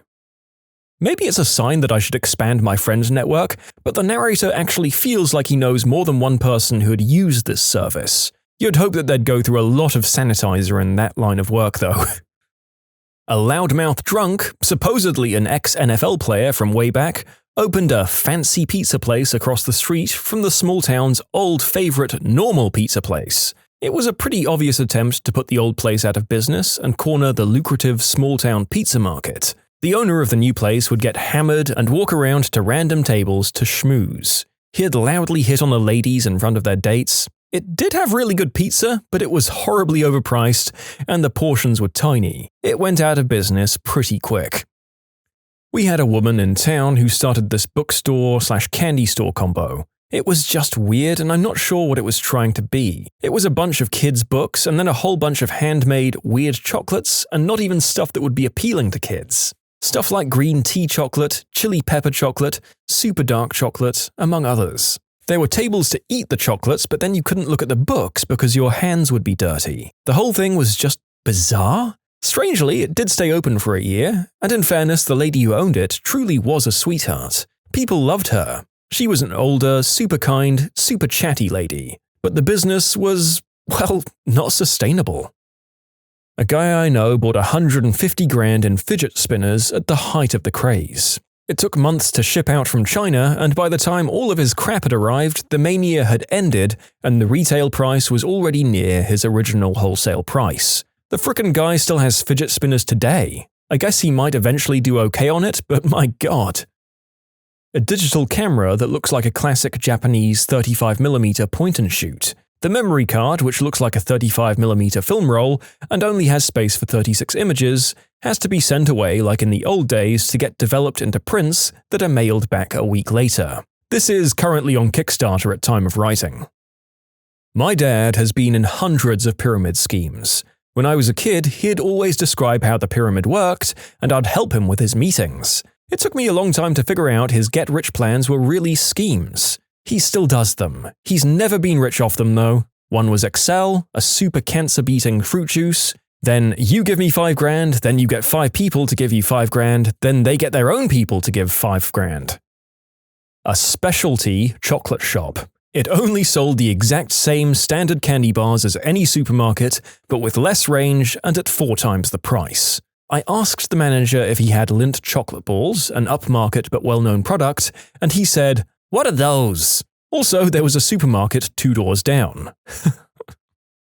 Someone in my neighborhood opened an artisanal hot dog restaurant called Everyone's Frank about a decade ago. My dad and I went in once at about 6 p.m. on a Saturday. We were the only customers, so the owner, who was working the register, chatted us up. He talked about his plans to expand the business to about 15 locations, which was completely delusional. He also talked about how much he spent on the interior redesign, which was pointlessly fancy. The hot dogs cost $9 and tasted terrible. We never went back, and the place was bankrupt within 6 months. My dad always said they'd gone Frankrupt.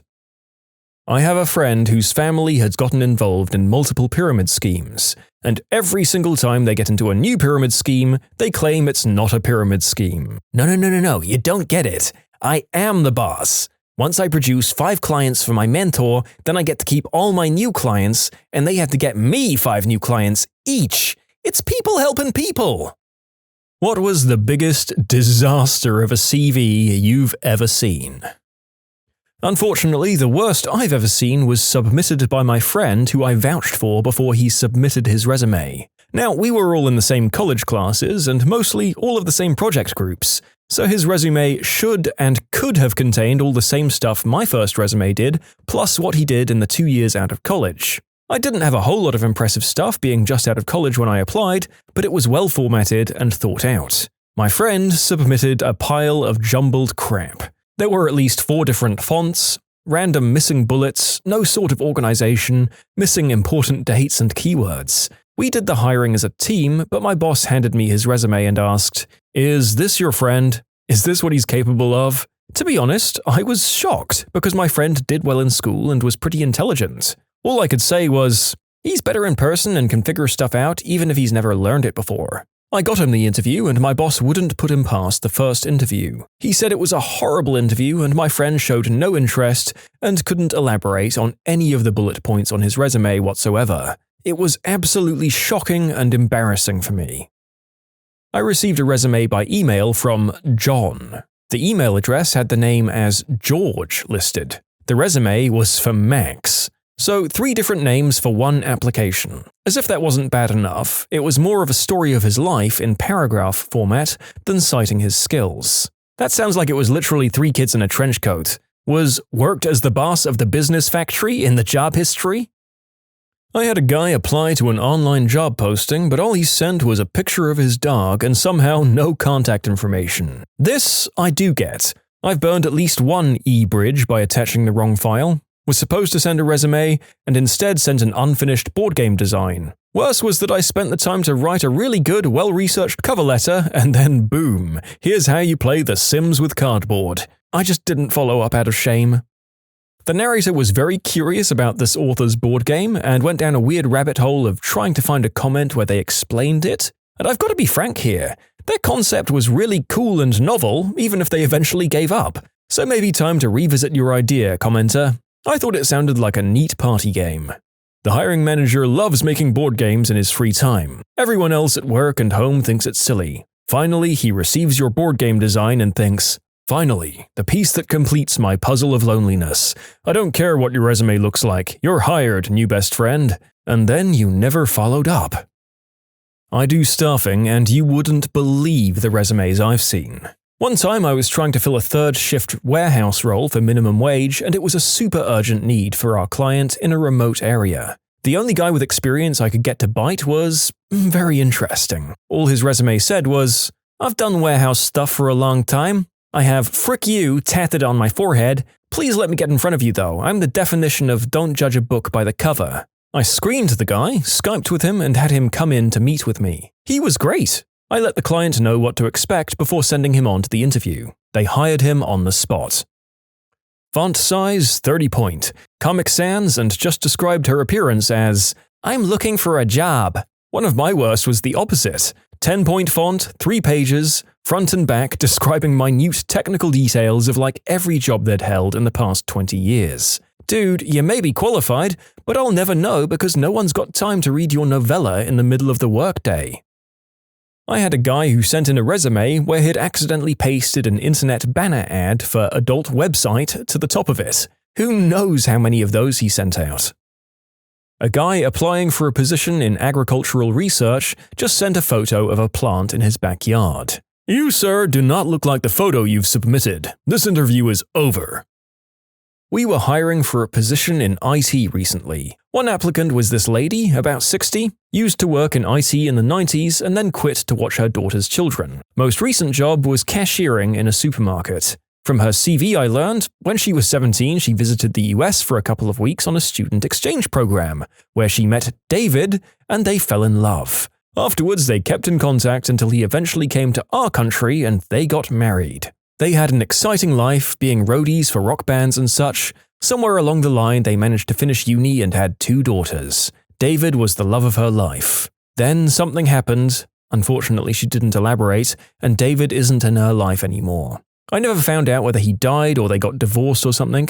She devoted all of her energy to her daughters and their offspring, since that was all she had left of David. Now, after the grandchildren are old enough, she wants to work in IT again. David's name appeared in the application, on the CV and cover letter, a whopping 17 times. Sometimes I wonder what happened to him. I work for one of the largest staffing firms in the United States, so I've probably seen well over 1,000 CVs in my tenure here. I wouldn't say this was a bad CV, more that it was just the funniest one I've ever seen. We receive a lot of applications through typical job boards, such as Indeed or Career Builder, and when they apply, we get sent an email that has their CV attached to it with the job they applied for. We received numerous applications from one person, and when we opened the CV attachment expecting to see their experience, it was actually a 1-page description of how this particular man cheated on his girlfriend multiple times, and this is how she was getting back at him, by screwing him out of the positions he was trying to apply for by replacing his CV with this document. Easily one of the funniest things I've read in my 2 years at this company. We laughed about it for hours. Our office had a submission for a legal assistant, and under skills was, always sleeps with one eye open.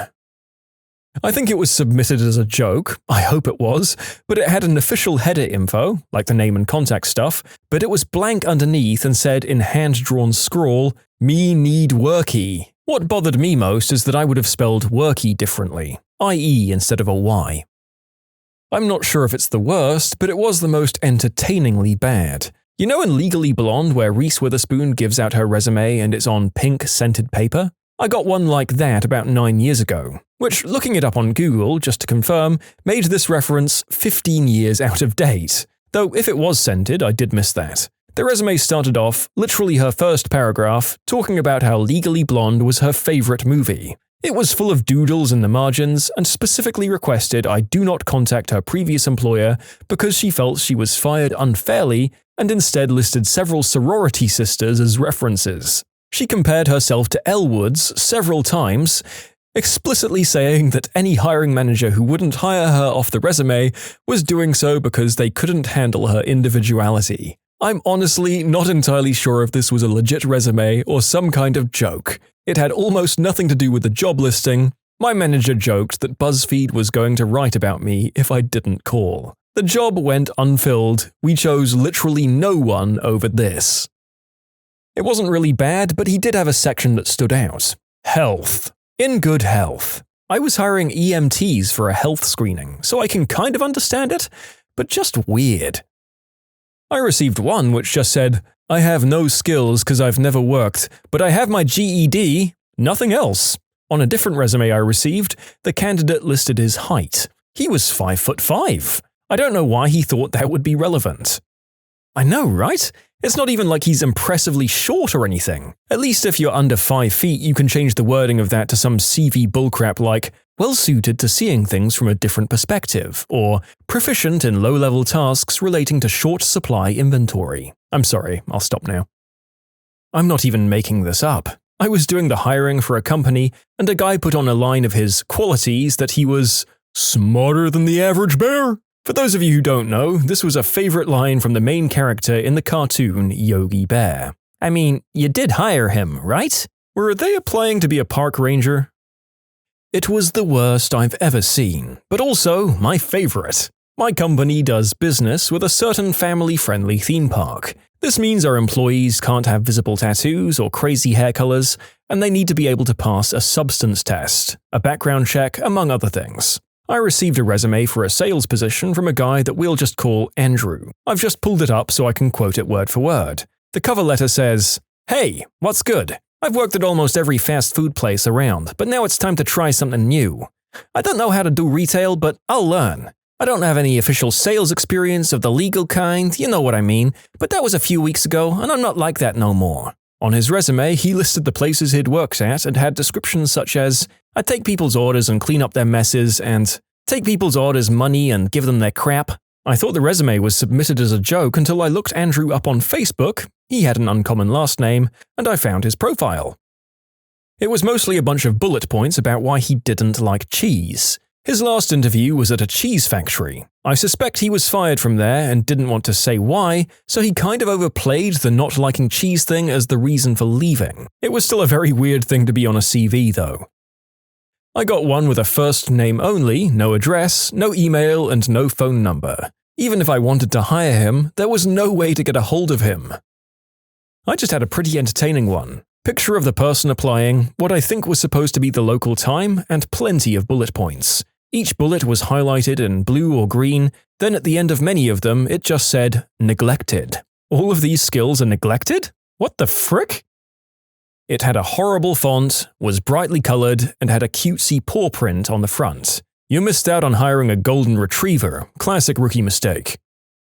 Just yesterday, I was interviewing a girl that had SQL curiosity in her CV. So it's the middle of the interview and I randomly ask her if she's confident with SQL, to which she responds, "Well, I personally don't know how it works, but my boyfriend is a programmer and is very good at it." No, we didn't hire her boyfriend. You can submit your own stories to be featured here on the channel. The story submission link is in the description below. And if you want to listen to some vibey music in the background, check out easymode, also linked below, and subscribe. My mother-in-law got one for her accounting office that was a bog-standard CV for a low-ranking accounting position, and attached to it was a huge glossy photo of the applicant on the beach, sprawled on the sand at sunset, with a focus on her ample assets. My old boss kept a file of CVs he thought were terrible and pulled them out here and there for a laugh. This is an English second language school, so there were a few from non-native English speakers with really obvious spelling mistakes that should have been caught by any spell check program. Then there was the guy who attached like 10 passport photos of himself to the file. Like, why? 1, maybe, but 10? Why so many? You could just feel the ego dripping out of every sentence in the whole thing as well. I helped my old boss scan through CVs a while back.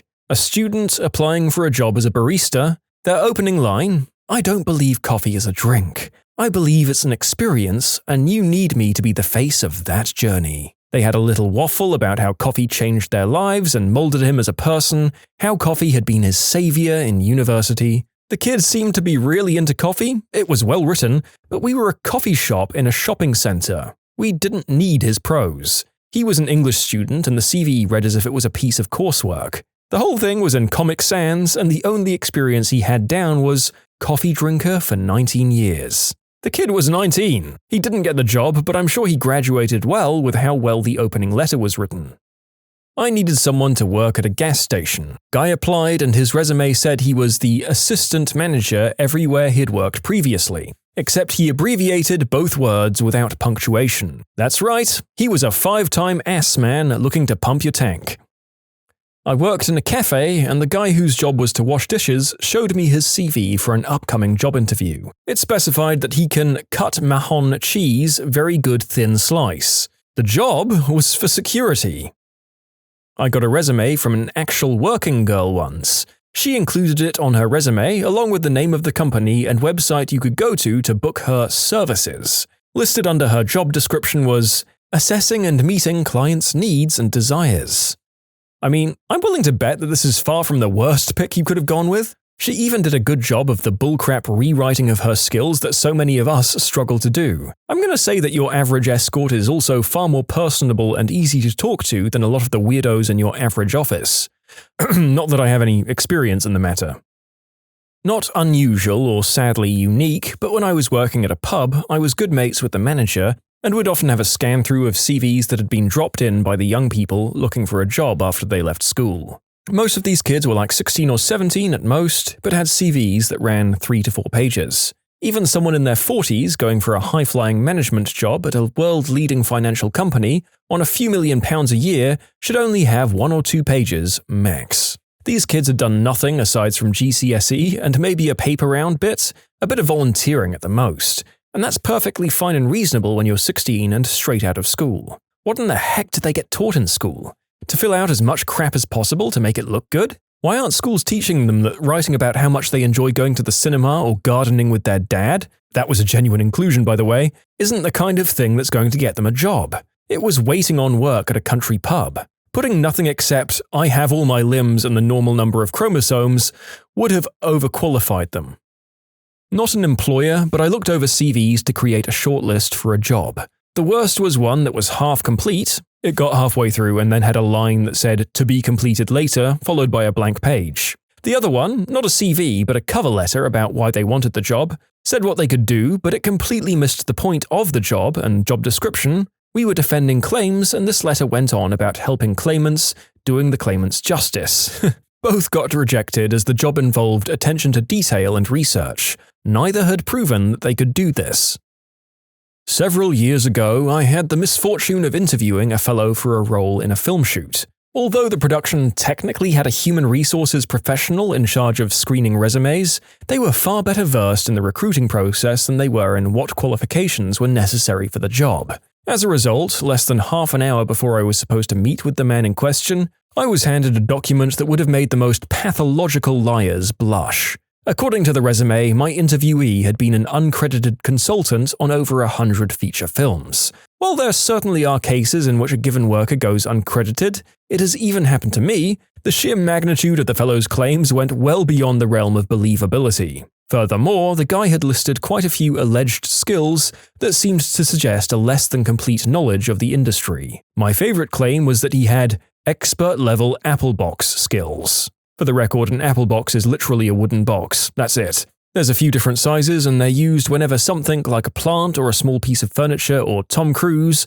needs to be stacked on top of a box. I went ahead with the interview anyway, if only because I was curious about how the guy would back up his various claims. He turned out to be maybe 20 years old, which was far too young to have worked on that many of the films, and when pressed, he explained that he had consulted on each of them by writing letters to the people involved in the productions, in which he outlined several suggestions on various things. Suffice to say, he didn't get the job, although I'm certain that he listed himself as an uncredited consultant on R1 simply because he attended the interview. In short, lights, camera, exaggeration. This one guy, he had a period of about 4 years where he listed his job as stay-at-home dad, under which he wrote, learned conflict resolution techniques. We were hiring for flight dispatchers at my previous company. Came across a guy's resume where it says that he was a train operator/engineer. We were intrigued as to why such a qualified person would go for a flight dispatcher position until we read the second page, which had the actual job description. He was the conductor of the train inside the local mall for kids. I mean, kudos for the wordplay, but don't waste my time. A guy's resume read like a story told in the third person. James has been interested in IT since he took his first computer class at blank junior high. He always excelled at typing, getting high marks in word processing course at blank high school. Since then, he has moved on to deeper knowledge with computers, computer systems, spelt wrong, and what makes them tick. James built his first computer in his bedroom from parts he scavenged from Skid Row in 1996. He gained a great amount of still learning how components fit together and how hardware and software join together to make synergies. He took his love of computers and worked at blank PC repair in the summer of 2001, building, repairing, and reinstalling hardware, software, and operating systems, bracket OSs. And on for several more paragraphs, typos and run-on sentences included. I had 2 girls, roughly 19 to 23, come in and apply for a job. Both at the same time gave me their resumes, and the only change on them was the name.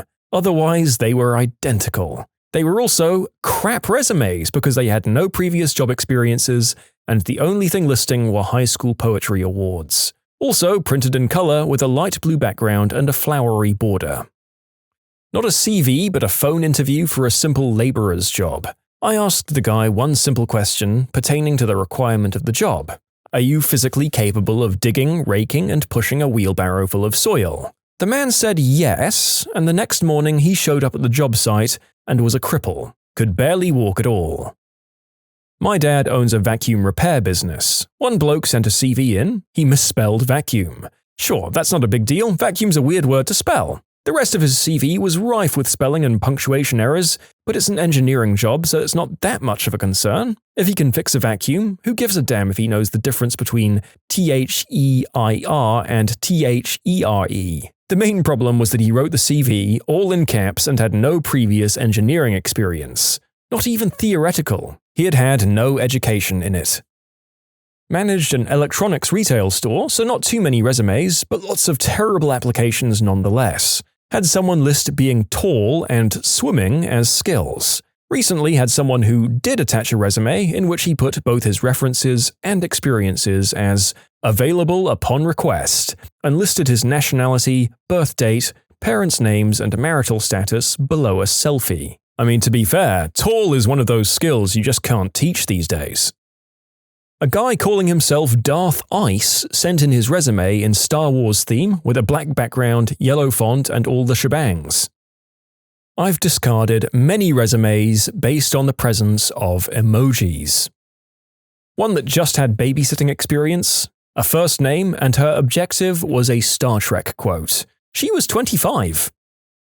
I worked in higher education, and my last role included being responsible for tracking all the applications of interest, which was a year-round, open application for adjuncts who might be available to teach last minute. This one guy kept popping up over and over again when I would update my spreadsheet for the hiring committee. He went to a lot of trouble to create a new username for each submission, because since it was always open, you can't reapply for the same position. The dude's CV was just one page, and I could never figure out why he was submitting it to me. There was nothing about teaching or education in the document, and he didn't include any people as references in the system. He would just type "not applicable" in the boxes or "see resume." The single page was just his name in a really large font at the top.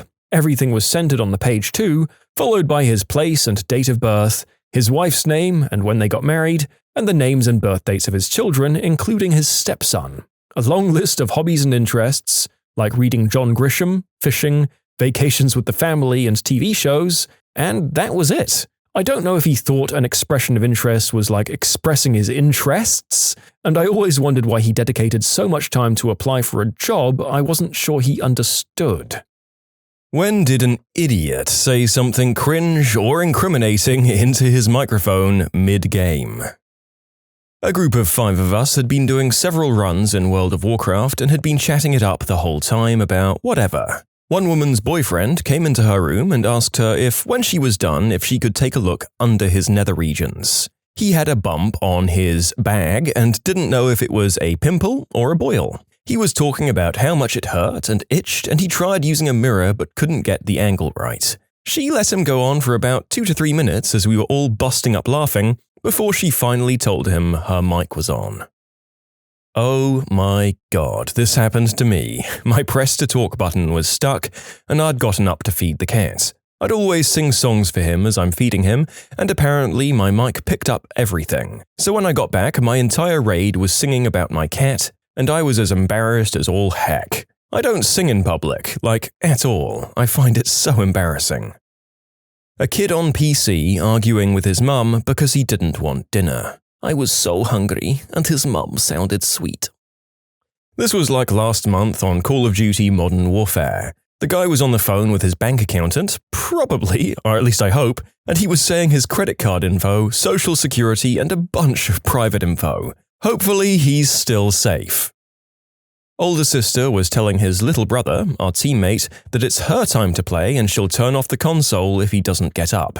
He insisted, "Just this one match, please! No! No!" and disconnected. Lol. So basically, me and 3 other guys on Discord. One was living with his parents and grandparents. His grandpa barges into his room and after mumbling something he yelled, "Pull down your pants!" The guy was just wearing some dirty pants, but we fully misunderstood the situation. Or you didn't misunderstand the conversation and you just way too readily accepted your friend's explanation? Nah, I'm kidding.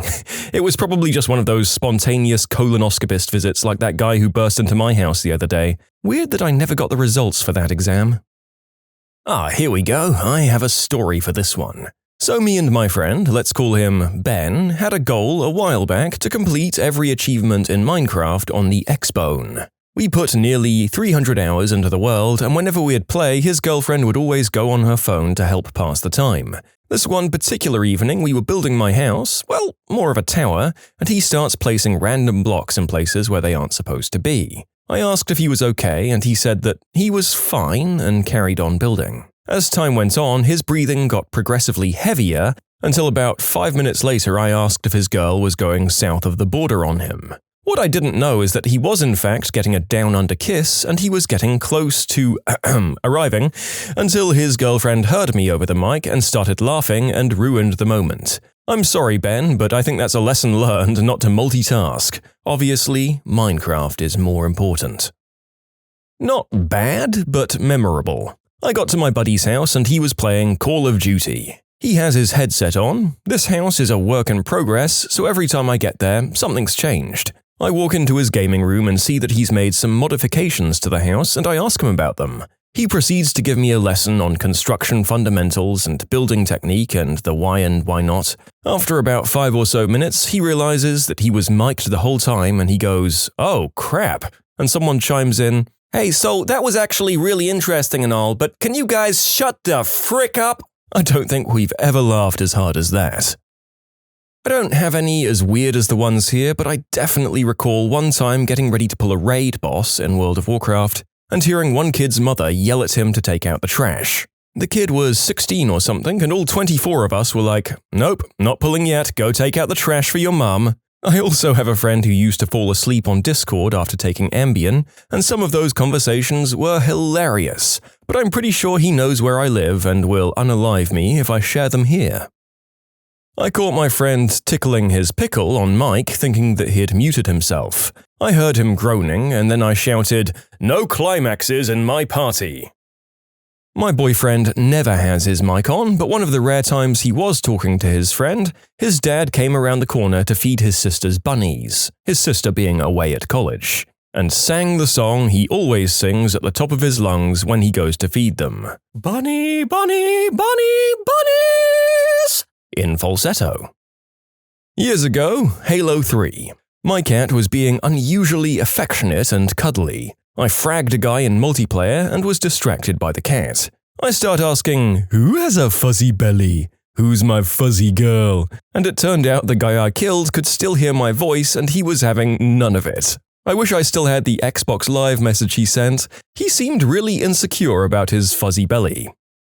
I was playing Rainbow Six Vegas a whole while back, got myself a few friends in, and also had a couple of stragglers. We were pretty decent as a team, we'd not lost for a few days, although playtime had only been a few hours due to work. Anyway, these stragglers who joined got added to our chat. I talked strategy with them and they seemed alright. 2 brothers from Georgia. We start playing and we're abseiling down the roof, running through casinos, and everything is going well.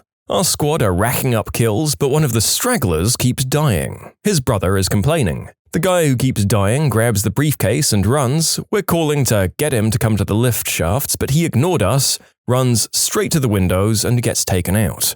Drops the case in a room packed full of enemies. We can't get it in time, we lose. The useful brother starts complaining and muttering under his breath, then talks loudly, like we couldn't hear him before, and says sorry for his brother's mistake. We'll win now. We switch to defense. The useless brother runs straight out of the vault despite telling him to wait at the back stairs, goes and gets killed again. His brother is mumbling again, clearly agitated. Now the useful brother is defending the case. Anyone who gets past the 3 main defense points, he's picking them off and just doing great. The case never leaves our sight, and this is all despite the back stairs not being covered. Useless brother sees someone else in the case room, decides to throw a flashbang. We all get blinded. Look around and the case is gone. As we're going chasing after it, the useless brother apologizes. His brother says, "Whatever," and in his mumble voice, he seemingly thinks that no one can hear him say, "This kind of crap is why I went number 2 in your gym bag." The character of the useless bro stops dead in front of me as we're chasing the enemy.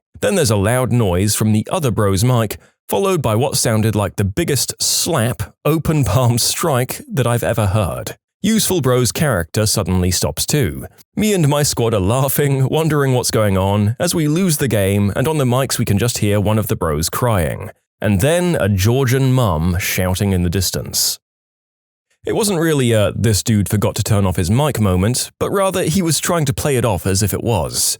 I was playing Call of Duty Modern Warfare when one of my teammates, Jason, died, and was left to spectate me. After a while he said he had to leave and then proceeded to moan loudly. At first I thought he was just cranking it, until he leaned into the mic and in the worst girl voice you can imagine said, "Man, I can't believe Jason has a 7-inch eggplant." I just laughed uncontrollably and he responded with, I'm sorry man, I was getting busy." I mean, if you're gonna lie, why stop at 7 inches? Well, one time my husband and I started getting frisky after he was killed in a match. Got a text from his brother who he was playing with like 10 minutes later, telling us to turn off his mic. Back in the Halo 2 days, a teen was getting yelled at to get off the game. He called his mum the B-word and she responded with a butt-whooping that sounded like a hyena getting mauled by 50 cats in a plywood box. This teen's kid brother actually got on during the beatdown saying, "Oh, hell yeah, he never lets me play." The little man was actually pretty good fun from what I remember too. Chillin' in squad when someone doesn't have push to talk on and they start yelling at their family and occasionally letting out a giant scream from dying. Yeah, sorry about that, I have push to talk now and I no longer live with my family. Now my only problem is that I suck at any and all games and my neighbors still complain about my screaming when I die. Was playing on a CSGO server, this squeaker comes in the server acting all tough, trash-talking, mocking other people. Now, it's about 11 at night right now and we hear this kid saying, "But mommy, I don't want to go to sleep, I want to play." We all start laughing our butts off and he disconnected. Years ago, I was playing Gears of War on Xbox Live and this kid joined my game. From the sound of his voice, he couldn't have been older than 12 or 13, but he was talking trash the whole time. You know, the usual stuff. "You suck, you're gay, fudge your mom," etc. Apparently his mum walked in while he was in the middle of throwing yet another one of his dumb insults at me and his mic was on. She came in and was like, "What? What are you saying? Is that how I raised you?" There was a slapping sound. Huh? Huh? You gonna talk like that again? Answer me, did I raise you like that? More slaps, and he's crying and saying, Mama, I'm sorry, I didn't mean to. Mama, please, let me finish my game. And she's like, aw, hell no, you're not finished nothing. And then he's dropped out of the game. You can submit your own stories to be featured here on the channel. The story submission link is in the description below. And if you want to listen to some vibey music in the background, check out easymode, also linked below, and subscribe.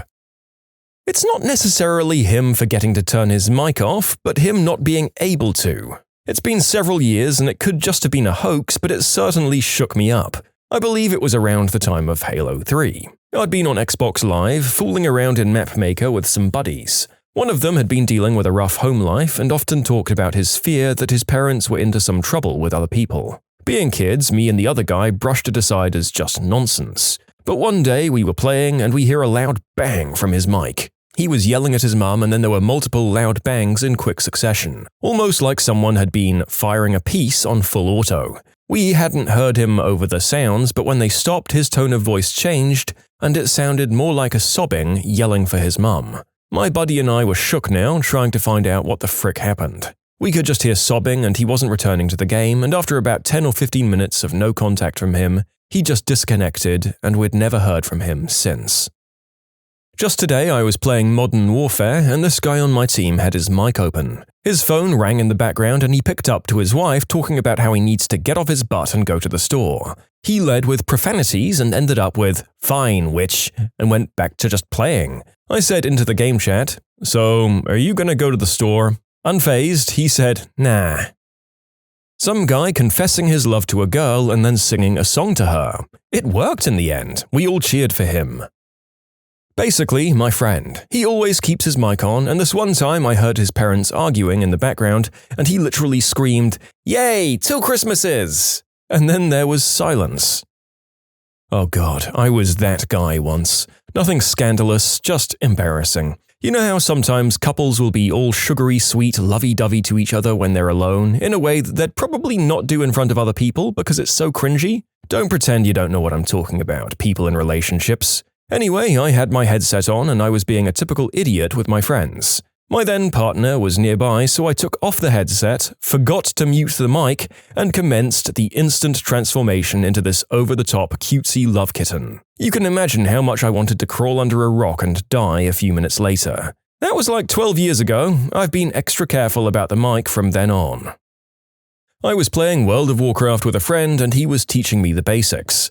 My mum comes into my room and yells in the heaviest smoker accent possible, "What up, lads?" What she said next was interrupted because I ripped out my microphone. My friend was frightened for a good minute, thinking someone had broken into my house. Someone with an open mic instructing his girlfriend to give him a down-under kiss.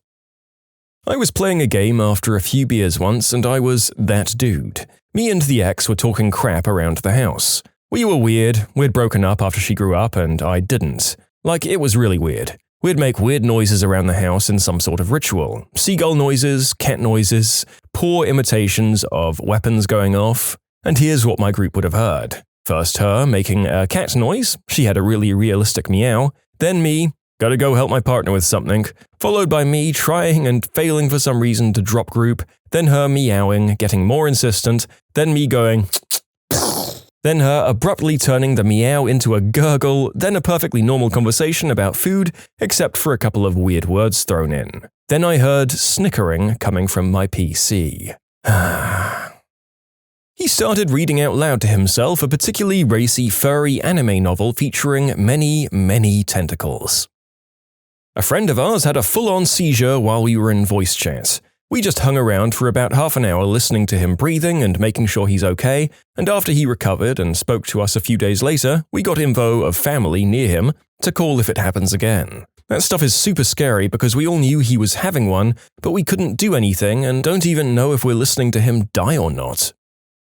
It was a video call on Zoom, but one guy literally turned his camera on, picked his nose, ate it, and then turned his camera back off. Repeatedly. He turned his camera on and off repeatedly too, and he completely looked like it was just some subconscious thing. Do you think he missed a click at some point and thought he was actually turning it off to do that? Or was this the ultimate power play? like he was staring at the camera the whole time while this happened. I usually play Sea of Thieves in the morning, and since my friends don't have the game, I pick up players from Xbox Live posts. Keep in mind I live in Greece and our time zone is semi-opposite with America's. In other words, my morning is a very late night to my teammates. This results in meetings with many interesting people such as substance addicts, and even a substance dealer once. Or drunk people. I don't even know, whatever. But my personal award would go to the guy who was pretty chill when playing and was sounding like he was fairly close to my age. I'm 18. He was actually a pretty cool guy and we had fun for a couple of hours. Then at some point we heard a younger girl's voice saying that the baby has waken up again in a sleepy voice. The dude apologized and said he'd be right back. Then he proceeded to sing to the baby until the baby slept, which I found rather cute, and plus there was nothing going on in-game since we were in the middle of our journey, so the rest of the crew didn't mind either. And as a side note, the guy had a nice voice. Anyway, when he came back, we were about to tease him, but the first thing he said was, "Sorry, I had to put my son to sleep." Which raised some questions because the guy sounded serious, and we all stood in silence because, like I said, he sounded fairly young. Under normal circumstances, I wouldn't ask too many questions because I respect someone's private life, but the guy was very open about it to me, so me and another crewmate were intrigued. Turns out he was 17 and his girl, the voice from before, was 16. They had a protection incident and ended up with their 4-month-old son, but they were very happy about it. Some moments passed and crewmate number 4 was fairly quiet this whole time, and his character wasn't moving. We asked if everything was okay and we got no response. But after a while we heard some snorting coming from crewmate number 4's mic. We couldn't stop laughing, and the next day crewmate number 4 admitted that the song made him go to sleep despite his best efforts. He had a wireless headset and proceeded to go number 2. Then he went, "I'm back." Clearly didn't mute his mic like he thought he had. I wasn't playing or watching the live stream, but during an iRacing event, NASCAR driver Kyle Larson didn't realize his mic was on for the entire group and therefore was being broadcasted via Twitch. And he said, "Can anybody hear me? Hey, N-word." The very next day, he lost his real-life NASCAR sponsors and his real-life ride. He was part of the drive for a diversity program, a program dedicated to attracting minorities and women to NASCAR. Bro, imagine losing your career on iRacing. Okay, so this one was actually on me. I first got Call of Duty 3 from PS4 a while back. I was a serious squeaker, so eventually I joined my first online match and was getting whooped. I kid you not, my mum was making tater tots that night and proceeded to yell, loud enough for my dinky little earbud mic to pick up. "Owen, your tater tots are ready!" Not my proudest moment, but I still laugh at it. I was in a raid and one of the healers speaks up in the middle of a fight and says, "Oh crap, I've got to go." The guild leader was understandably all, "What? Why?" And my dude just responded, "Tornado." He forgot to turn his mic off, so he heard the sounds of wind and the building shaking in the background until the sound of wood cracking and the audio just went absolutely insane. The guild leader had to mute him at that point. He turned out to be okay, but we didn't find that out for a week or two after the event. Years ago, World of Warcraft was still only vanilla and raids needed 40 people. Our guild was quite tight with each other, even with about 60 people in it. So the jokes could get personal, but still have heart. One time we went raiding, and in the middle of it a guy asks for a quick break. "Less than 5 minutes," he said. Raid leader said, "Okay, let's have a short break then for everyone." Well, everyone went to the loo and grabbed a drink and refilled the side snacks, all done within 5 minutes. Except that guy. He still had his mic on too, so suddenly someone hears something and tells us to be quiet. 39 people on TeamSpeak, we went silent and started to listen to the guy doing the deed with his girlfriend. All from start to end. And every one of us in silence with the occasional giggle on certain moments. During the deed, they said the most cliché things to each other, things like how bad of a girl she is, deserving of his rooster, how she wants him to go faster, deeper, and so on, plus the occasional butt slap, of course. After about 15 minutes, he came back and we all tried to be normal. So did he. Our raid leader said that he was late, but he apologized, saying that his mother had called. We all laughed, and he was at first confused, but understood what had happened. He was very ashamed, and we had a good laugh. The extra part in this, we had a couple of minors in the raid and some of them came to me in the days after to talk about it. I was the oldest female in the guild and some of them called me the guild mother. They were confused about the cliches and name-calling during the deed, so I had a lot of explaining to do. I was raiding Blackrock Foundry in World of Warcraft. We pull a boss and one of our hunters is standing there doing nothing. She dies and her mic comes on. All we hear is super loud moaning and gasping. She's quickly removed from the server and we down the boss. About 10 minutes later, she rejoins the server and goes, "Sorry, my boyfriend decided to frick me right before we pulled." Our guildmaster kicked her on the spot. Apparently, this was not the first time it had happened. Wolf Kitty, if you're still out there, thank you for this story. Lawyers. What was your facepalm moment in court? I was representing a plaintiff in a hit-and-run case. Plaintiff is testifying and is, despite me preparing them for several hours the previous day, an absolutely terrible witness for her own case. Like she couldn't even identify the street she was crossing when she was hit by the car. It was a major highway and we'd gone through the sequence of events countless times the day before the hearing. The "oh crap" moment came during cross-examination. Defense counsel pulls out a picture of my client dressed up and ready to hit the club, which was posted to Facebook the day after the alleged incident. I, thinking quickly, object because the timestamp refers to when it was posted, not when it was taken. Defense counsel shows the picture to my client and asks her when the picture was taken. Sure enough, they say it was taken the day after the accident when she was supposedly in unbearable pain.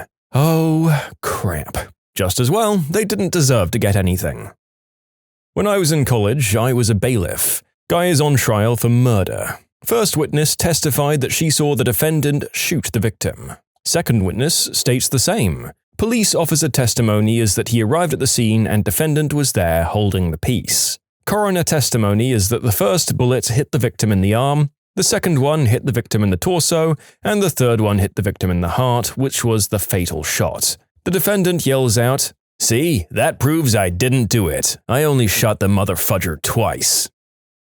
Sat in on a personal injury case where the plaintiff broke their leg in an accident and had a doctor on the stand as an expert. The woman's lawyer begins questioning the doctor about their experience with leg injuries. He was a well-known orthopedic surgeon in the area. She asks if he's ever treated a tibular fracture.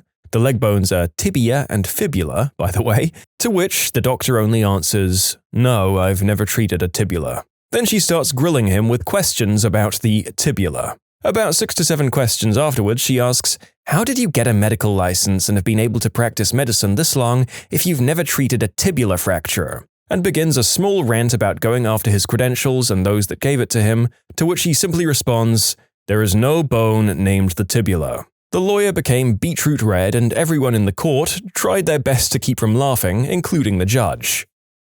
If you're grilling a well-known expert in a particular field and you're getting quizzical looks from them, it can sometimes be worth wondering why you, a person who knows nothing about the subject matter, seem to be winning the discussion. It could be a trap, or maybe, like this lawyer, you're asking questions about made-up bones. Check yourself before you legally wreck yourself.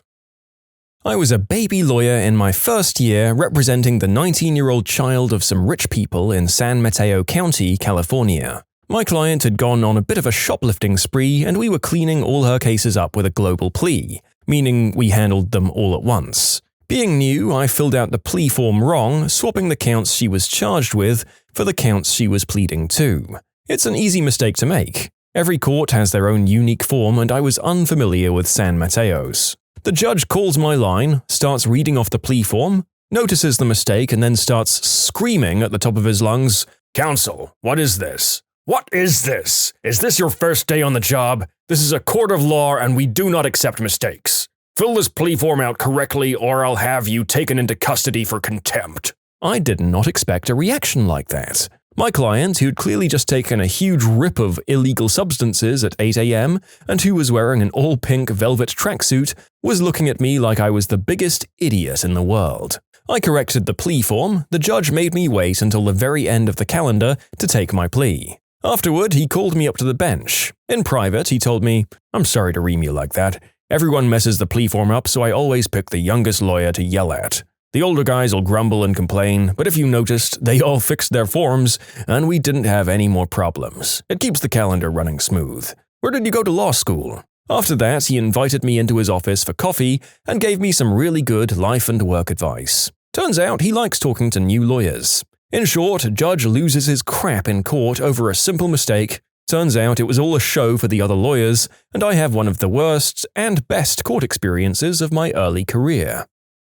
Represented a woman charged with multiple very serious felonies in the state of Virginia. She insisted that in the months before the offense, she had been seriously dating one of the detectives who ultimately wound up investigating and testifying in her case. For a variety of reasons, I trusted this client and believed her, even though the detective never disclosed the relationship in his report. So during his testimony, I ask, "Detective Smith, you had a romantic relationship with Miss Defendant, correct?" He goes, "What? No," and is visibly offended. The judge looks at me like I've lost my mind. The Commonwealth attorney audibly says, "What?"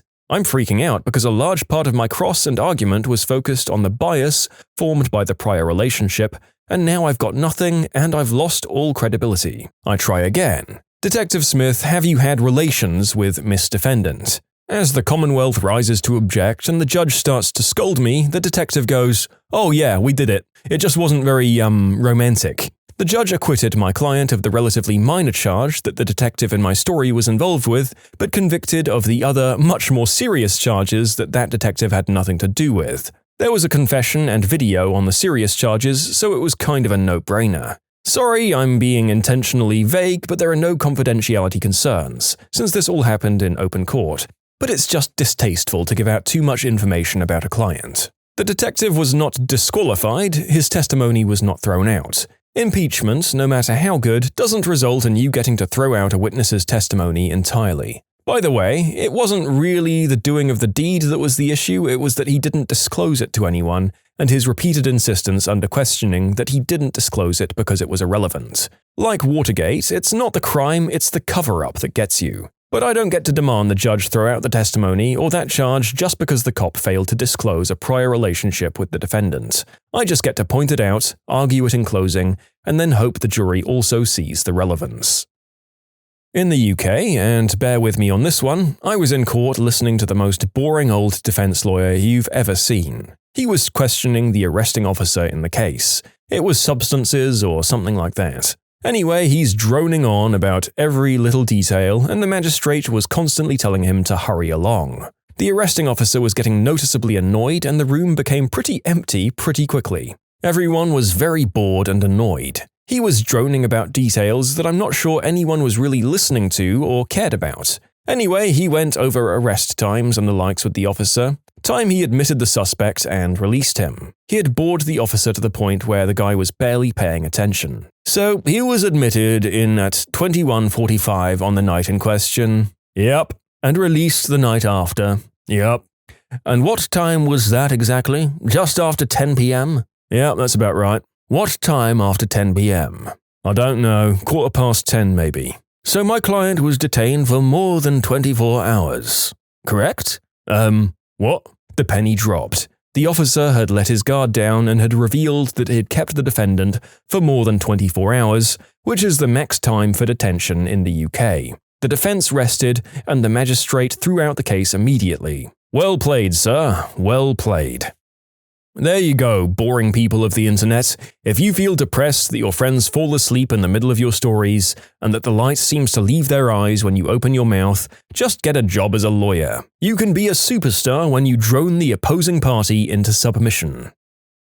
Got called for jury duty. I was at the jury selection phase and they asked if anyone here thinks they should not, blah blah.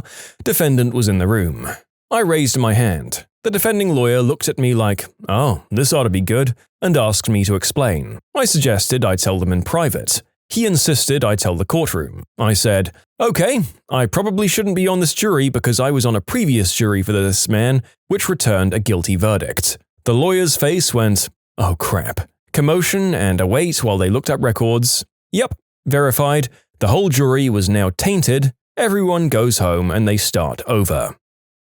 I was interning for a judge. We were in the middle of voir dire for what was frankly not that exciting of a criminal case. Half-day trial expected, not salacious details or violence or anything. 75 potential jurors in the room, and when my judge didn't let a guy out of jury duty because he'd have to pick up his kids, that guy proceeded to say in front of everyone that if he's made to show up next week, he'd make it the shortest trial ever and find him guilty right out the gate. My judge was an incredibly even-keeled guy, nothing shook him or got a rise out of him, and he was an expert at figuring out what he wanted to say in the most neutral fashion possible before he said it. Conversations with him took forever because there was a pause before every sentence. But then, this guy had just poisoned an entire jury pool of 75 people. We had to individually question each person to see if that little outburst was going to affect their impartiality. 75 in-camera interviews later, the judge pulls the guy back in front of everyone and begins to scream at him about disrespecting him, the courts, and every other juror's time. Me, the attorneys, and the court reporter go white-faced because we didn't know this was coming. The guy didn't have to sit for jury duty, but I still don't know if he got to pick his kids up since he spent a couple of days in jail for contempt.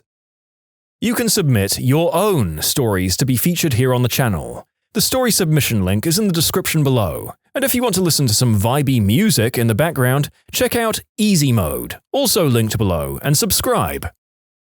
I was involved in a pretty messy custody case. The other party was playing a lot of stupid games and kept requesting continuances. I requested a substance test, which the judge ordered. However, the defendant didn't submit it. To clarify, he did show up, he just stood in front of the loo for literally 2 hours and claimed he couldn't go number 1. I was representing the plaintiff, so the burden was on me. I called multiple witnesses that testified to the defendant's substance use. So the opposing counsel decides to call their client for direct examination and asks, "You don't use smack, right?" That is, for the non-lawyers, a very stupid question for many reasons, especially considering his client didn't show up for his substance test. However, I fully expected the defendants to just lie and say he was clean. After the question was asked, there was a really long pause and the defendant said, Yeah, I do." My head almost exploded. I didn't ask any questions on cross-examination because I didn't want to muddy the waters. I won, and the child is doing great.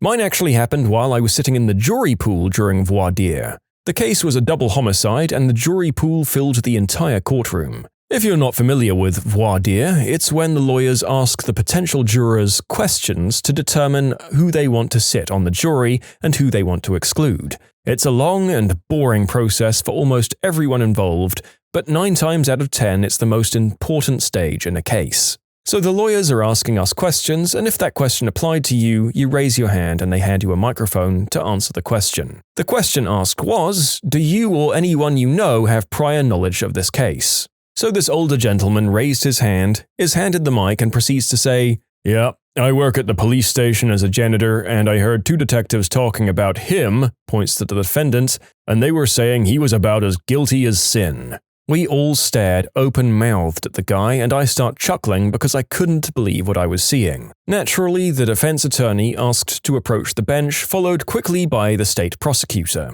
After some quick and energetic whispering, the judge addressed the man. "Do you realize what you just did? You potentially poisoned the entire jury pool. I'll be calling your boss and you'll be hearing about this. You can count on that. You're dismissed, sir, but this isn't over." The man was escorted out, and then the judge addressed the remaining jury pool, which was still in the mostly packed room. Now, I want you all to disregard what that man just said. I'm sure if any of you were ever accused of a crime like this, you would want a fair trial, and not to be condemned based on the words of one old man. I've been in court many times since, but never have I seen that level of downright jaw-dropping absurdity again. My boss had to defend a small-time delinquent as a duty solicitor. Before going to court, he asked her what he should do. She explained to him if he was cooperative and truthful, his sentence would be milder. After hearing the case, the judge asked him if he wanted to add something. He got up and explained to the judge, "My counsel told me to be truthful, so I wanted to tell you that not only did I do the robbery I'm being heard for, but also several others in the region." He continued to admit to several robberies that had been unsolved yet, and everyone, even the state attorney, were facepalming. Oh boy, when you follow your instructions on the class presentation to the absolute letter, look up and realize that your teacher, friends, and even your bullies are just facepalming and embarrassed for you. This has the same energy, but on a much grander scale with much more serious consequences. I almost feel bad for this hardened criminal. Literally the first thing I ever did, I was just a law student intern. The guy had a legit defense on a substance possession case, substances found in a jacket, guy wasn't wearing the jacket, they were going to have a very difficult time proving the jacket belonged to my guy. Had a long meeting with the client, explained everything. The client was excited. Day of the preliminary hearing, the guy shows up and sits down directly in front of the officer who arrested him while wearing the jacket in question. The exact same jacket we were going to say they couldn't prove belonged to him. Not in court, but at tribunal, and also I was plaintiff, suing for wrongful termination. My rep said, "So you terminated him because he was ill?" The employer said, "Yes, sir." "And he was ill because he's disabled?" "Yes, sir." "So you fired someone for being disabled?" "Yes, sir." I was in court for a directions hearing. The judge was already in a bad mood and asked why we were here for such a seemingly pointless litigation. Without giving details, he was right. The barrister starts to make our case, and I'm making notes about areas we need to further explore when I hear, "Excuse me, why were you so rude to me?" The client, who'd been told not to come, had come to court that day and was evidently incensed by the judge questioning the merit of their case. They berated the judge for about 3 minutes, with me and my co-counsel first stunned and then trying to shut them up before the judge adjourned the hearing. The case did not go very well, to my client's surprise and fury. Not me, but my former law partner. She was in court representing a client. I think in a hearing for a restraining order against her soon-to-be ex-husband. Our client was telling the judge that when they met to exchange the children for visitation, the ex had kicked her. He immediately, angrily shouted, "She can't prove it. I didn't leave a mark." "Thanks, buddy." Probably the funniest one I ever came across happened to a colleague. We were prosecutors then. 18-year-old defendant applying for bail. He needed a residential address and got his dad to show up at court to confirm that the family home was available to him. The defense lawyer gets old dad to confirm that son can stay at the family home. Dad says yes. My fellow prosecutor gets up and asks dad, "Do you really want him home?" Dad goes off the deep end. "Jesus, the grief he's bought me and his mother. At all hours, throwing smack, hiding stolen property in the garage, all-night parties. I'm on antidepressants and the wife's had a nervous breakdown." Dad goes off on one for 5 solid minutes. As the defendant gets taken back to the cells, he calls out, "Thanks, Dad, I owe you one." In pre-mediation meeting, once for an uninsured motorist, an insured had alleged that she couldn't walk without the aid of a cane and had a pronounced limp after an accident due to a lower back injury and a shooting pain in her right leg. The doctor's notes didn't support anything but a subjective injury after a few weeks, but she was still treating it 2 years later and going to new physicians. We had followed her covertly to see if she was really using the cane and had a limp. We got footage of her carrying like 4 grocery bags in each arm to her car in a Walmart parking lot, walking perfectly fine. When she got to her car, she even opened the trunk of her SUV without putting any bags down and lifted the gate with her knee part way. Her elderly mother was with her using a particularly decorative purple cane with a flower pattern on it. They followed her to a doctor appointment an hour later and she's on video using her mother's cane and walking with a limp that would give Forrest Gump a run for his money. Never did follow up on how that played in the mediation, but I can only imagine it gave some attorney a facepalm moment for the ages. 2 moments in a DUI trial. The first was a passenger testifying for driver's sobriety when the DA asks her, "You keep saying he was sober, but are you even TIPS certified?" Which is a course for bartenders so they can recognize drunk patrons. She was certified. 2. The head of the county's blood lab accidentally admitted he'd cranked the sensitivity of his machines way up because he was, quote, experimenting. I didn't entirely get while I was putting the script together that these were in the same case. My goodness. It's good to know that the ruthless agents of the state that we can end up in front of make whoopsies like this when they have brain toots or don't get their cup of coffee before the trial. Makes me feel better about messing up major parts of my life like this on a daily basis. I was a defendant. As a teenager, I got busted with a couple of buddies throwing eggs at cars. We were actually only in the courtroom for our sentencing, and there was no trial. The judge called each of us up individually to ask us if we had anything to say. One of my friends tells the judge that he's a good kid who doesn't normally do things like this. That's a lie, we used to do it all the time, and that I was just in the wrong place at the wrong time. I wish there was a video of my other friend and I sitting on the benches watching this happen. We simultaneously dropped our heads into our hands because we couldn't believe that idiot just said that. The judge was not pleased, and she took the opportunity to remind him that going to a store, buying eggs, going to another location across town, and then throwing those eggs at cars was not just being in the wrong place at the wrong time. Late to the party here, but as a law student we were allowed to make court appearances under the supervision of an assistant district attorney. I was doing arraignments and my ADA said, "Don't talk to the judge unless he asks you specific questions." So the judge and the defense attorney were going back and forth about when the next court date would be. The judge wanted a specific date, let's say 4/20. The defense attorney was adamant that she couldn't do that date. In my file I had a calendar with a big X over 4/20 saying, "Do not schedule." The judge and defense attorney go back and forth for several minutes. The judge wanted 4/20 and the defense attorney kept saying no. I was keeping my mouth shut because the judge hadn't asked me directly. Finally, the defense attorney relents and agrees to 4/20. The judge turns to me and says, "Do the people agree with the 20th of April?" At which point I say, "Sorry, Your Honor, but we cannot schedule for that day." The judge looked at me for a second and then just ripped into me. "Mr. Jones, you just heard me and the defense go back and forth for several minutes about a date you knew the people couldn't do. Do you like wasting the court's time?" It went on like that for a few minutes, him just berating me in front of about 200 people in court in Brooklyn. Finally, after me apologizing profusely and him giving me a withering glare, we moved on and went to the next case. At the next break, the judge approached and said, "Mr. Jones, please approach the bench." I thought I was really in for it.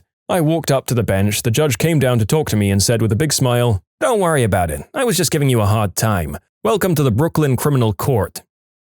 I was a character witness for my childhood dog in a civil trial between our neighbors and my parents. Opposing counsel was questioning me. I wasn't even out of elementary school at the time, and he asked if our dog was aggressive. She was a Rottweiler and very loving and incredibly protective of me and my siblings. His final question to me is one that I'll never forget. He asked, "Did your father tell you what to say before you came into court today?" I responded, "Yes."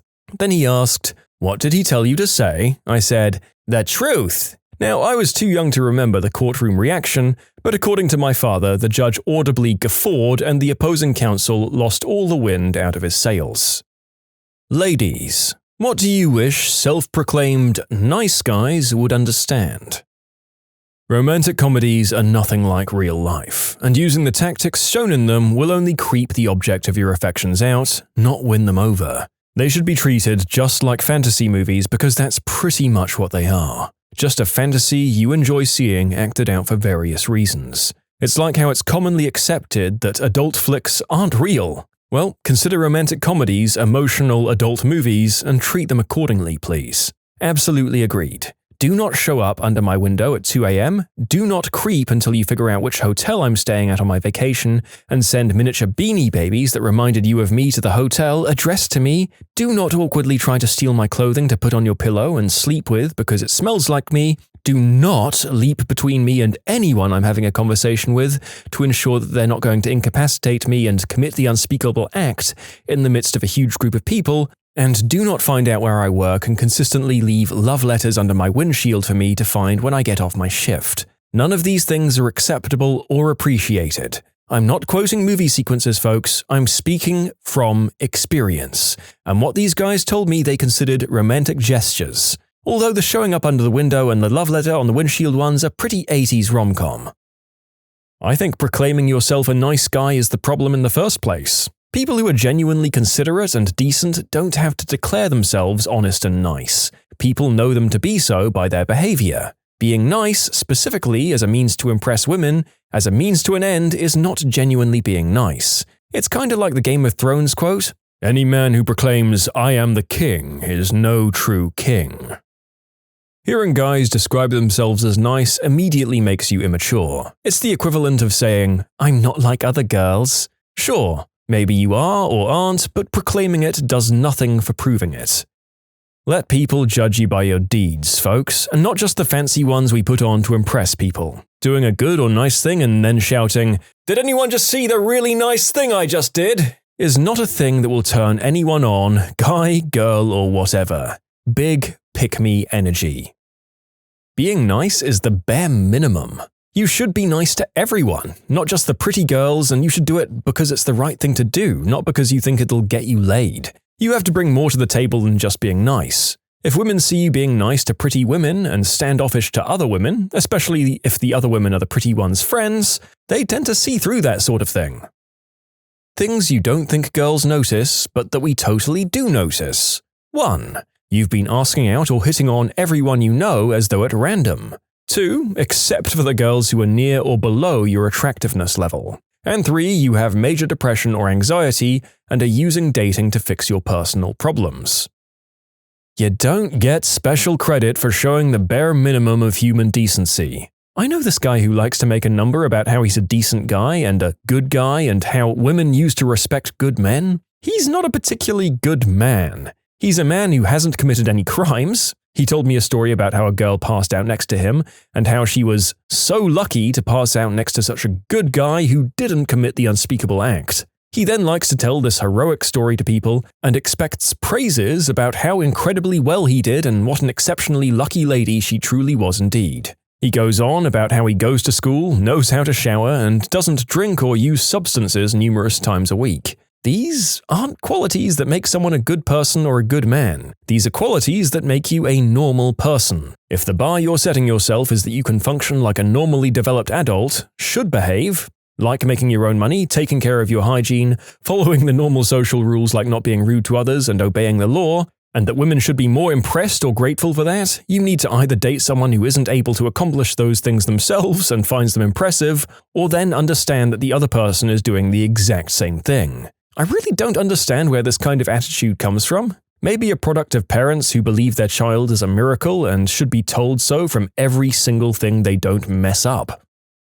Actual nice guys don't have to tell a woman they are the nice guy. My husband is a kind man, a great man. He never once told me he was a good guy or a nice guy, he showed me. So, if you have to tell someone you're nice or good, chances are you probably aren't. My grandpa always had a saying, "Guys with big Johnsons don't gotta brag about it." I like to think it applies to this situation. That just because you're decent to me, it doesn't mean I owe you anything in return. As a guy, I would hate that so much.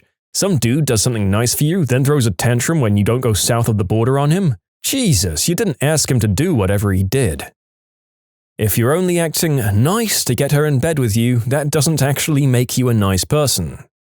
1. Sometimes, while grateful for the nice thing you did, it's too much. For example, at a place I once worked, some guy asked my supervisor if he could have a little extra help on a project he was working on, and could I, the temp at the time, go and help him. When I got to him, he actually used it as a chance to hand me a rose. So, yeah, it was meant to be sweet, but it was completely unprofessional, especially as I was trying to get a permanent job. I also then had to reject him and he turned hostile towards me. 2. If you're only nice to me, especially as a way to get with me, then no, you're not nice. If I see you being nice to other people, then I'm much more likely to see you as a potential suitor. I lost my best friend over some nice guy BS like this. My significant other and I had gotten into a fight and he felt the need to console her and let her vent to him. About a week went by and he began asking if she'd like to meet and talk over drinks. At this point, the fighting was over and we were back to normal. She showed me a message saying I didn't deserve her and that he could treat her better. She deserved someone nicer. Ended up getting into a fist fight with him on my front lawn and we haven't spoken in 3 years. She's still with me and we're getting married next month.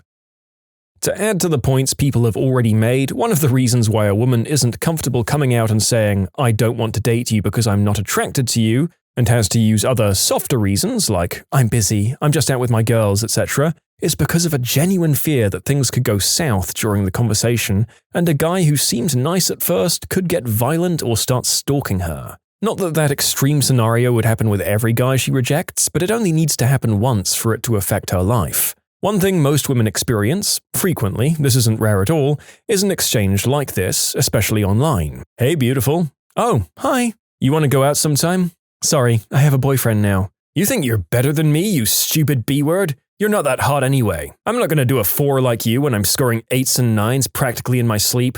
Have fun being a C-word." We've learned how to soften the blow, and we're afraid of being too direct because that violent outburst would be 3,000 times worse in person than online. These conversations usually start off reasonably nice, and you never know who the violent guy is going to be. They blend in with the other guys, Agent in the Matrix style, so we have to be cautious. If you're not a man who's going to give a woman a negative reaction when you're rejected, I understand being a bit offended or miffed when you just don't get a straight answer, but the thing is, we don't know that when we're saying no, and we're so afraid of the alternative angry, bitter, mean, or even the potential of the violent response. The situation can go so bad so fast, and we've seen or experienced it going so badly before. We're not trying to mess around or play games with you or keep you on the back burner. We're just afraid that if we do straight up say no, we're going to be called fat, ugly, stupid, a whore. We could well be degraded, barked at, or worse, actually attacked. We don't know that you aren't going to turn into a scary jerk in that moment.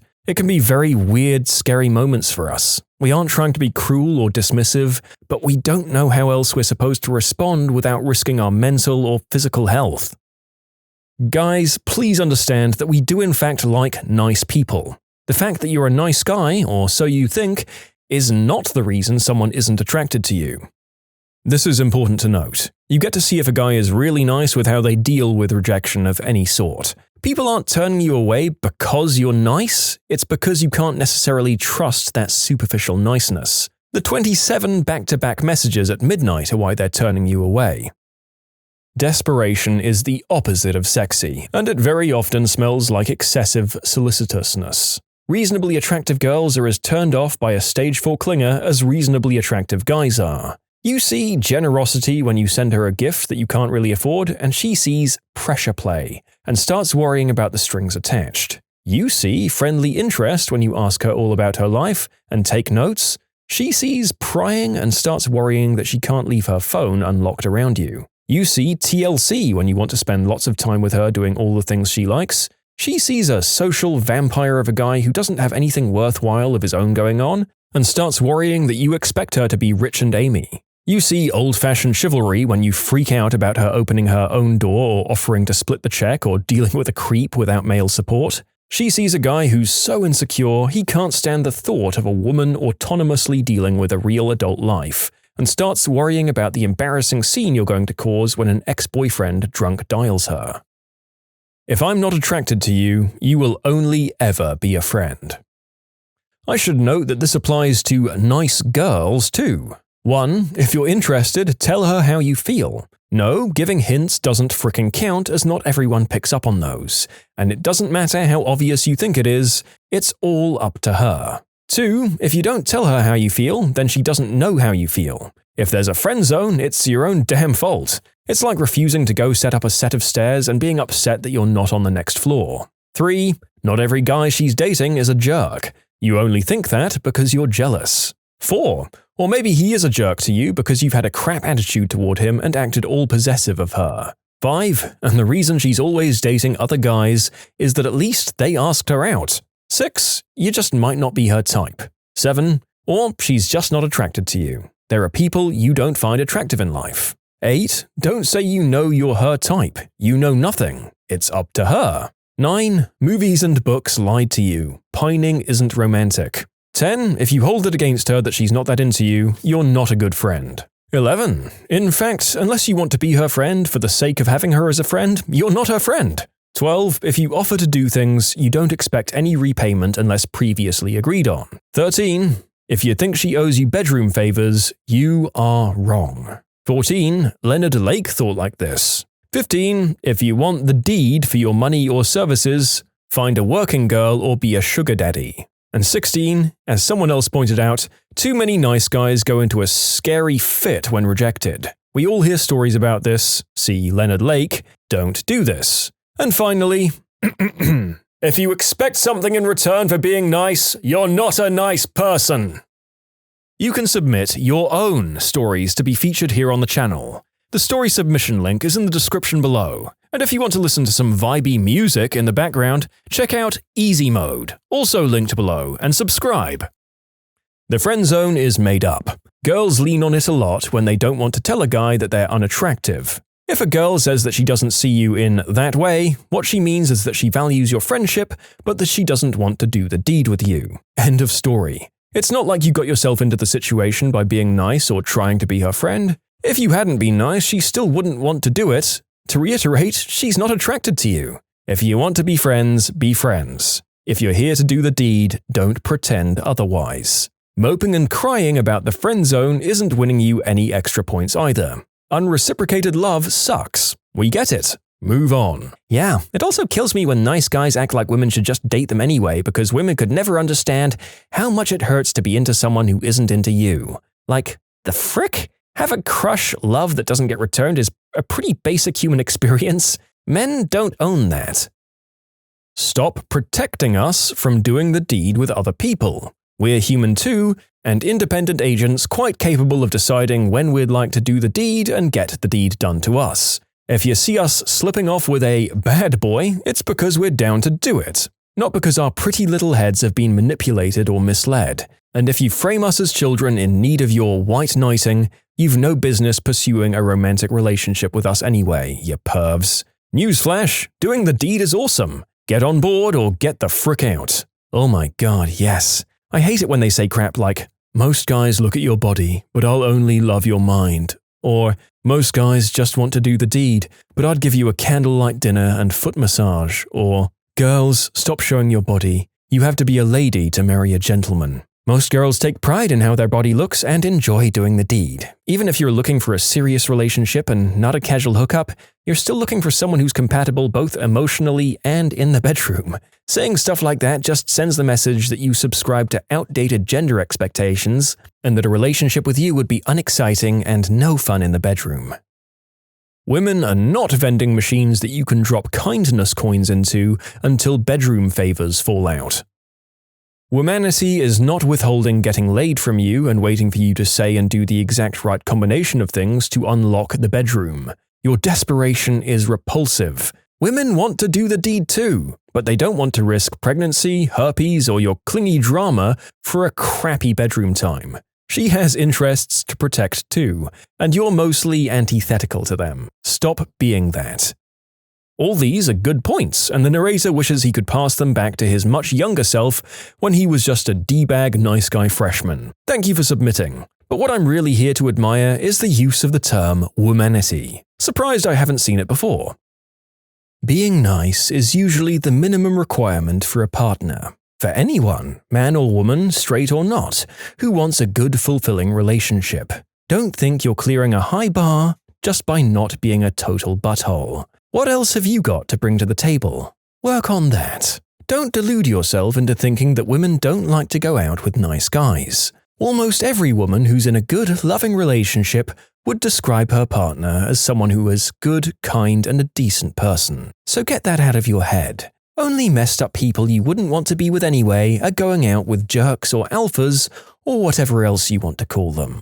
Crushes are often fleeting, so if you're befriending a woman or man to feel them out for dating, make your move quickly. There's a good chance she has a little crush on you too in the beginning, but if you don't make a move and ask her out, she'll just assume you want to be friends and she'll move on to her next crush. 4. Don't get caught up with women who want to vent about their jerk boyfriends. More often than not, this just becomes toxic triangles where she has one guy for doing the deed and romance and one guy for companionship and nobody is happy. Also, see my above tip on crazy people you wouldn't want to be with anyway.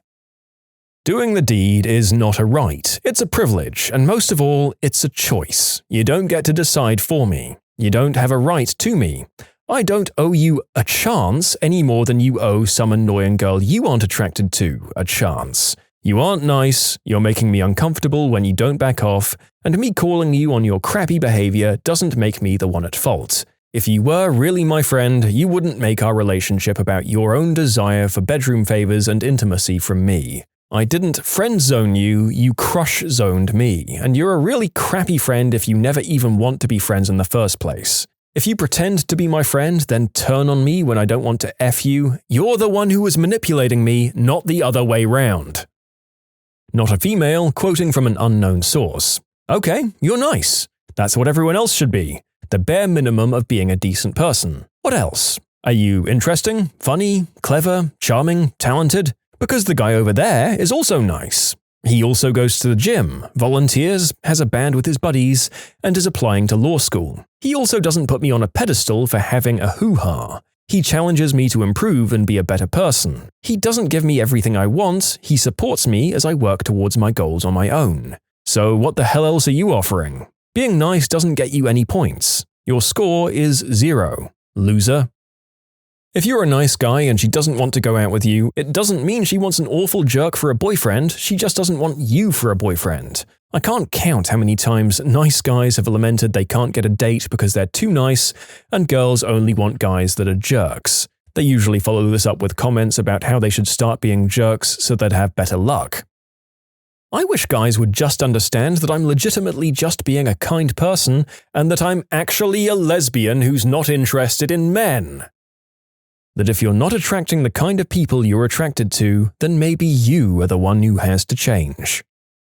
We're human, and we get randy and possess an innate desire to screw and get screwed as well. Stop protecting us from ourselves. We're independent agents and not children, and if you frame us as children in need of protection, you have no business pursuing a romantic entanglement with us. If you've ever been ditched in favor of a bad boy, it's because we want to do the deed without judgment and shame, which is a typical, healthy desire for men and women above the age of 12 or so.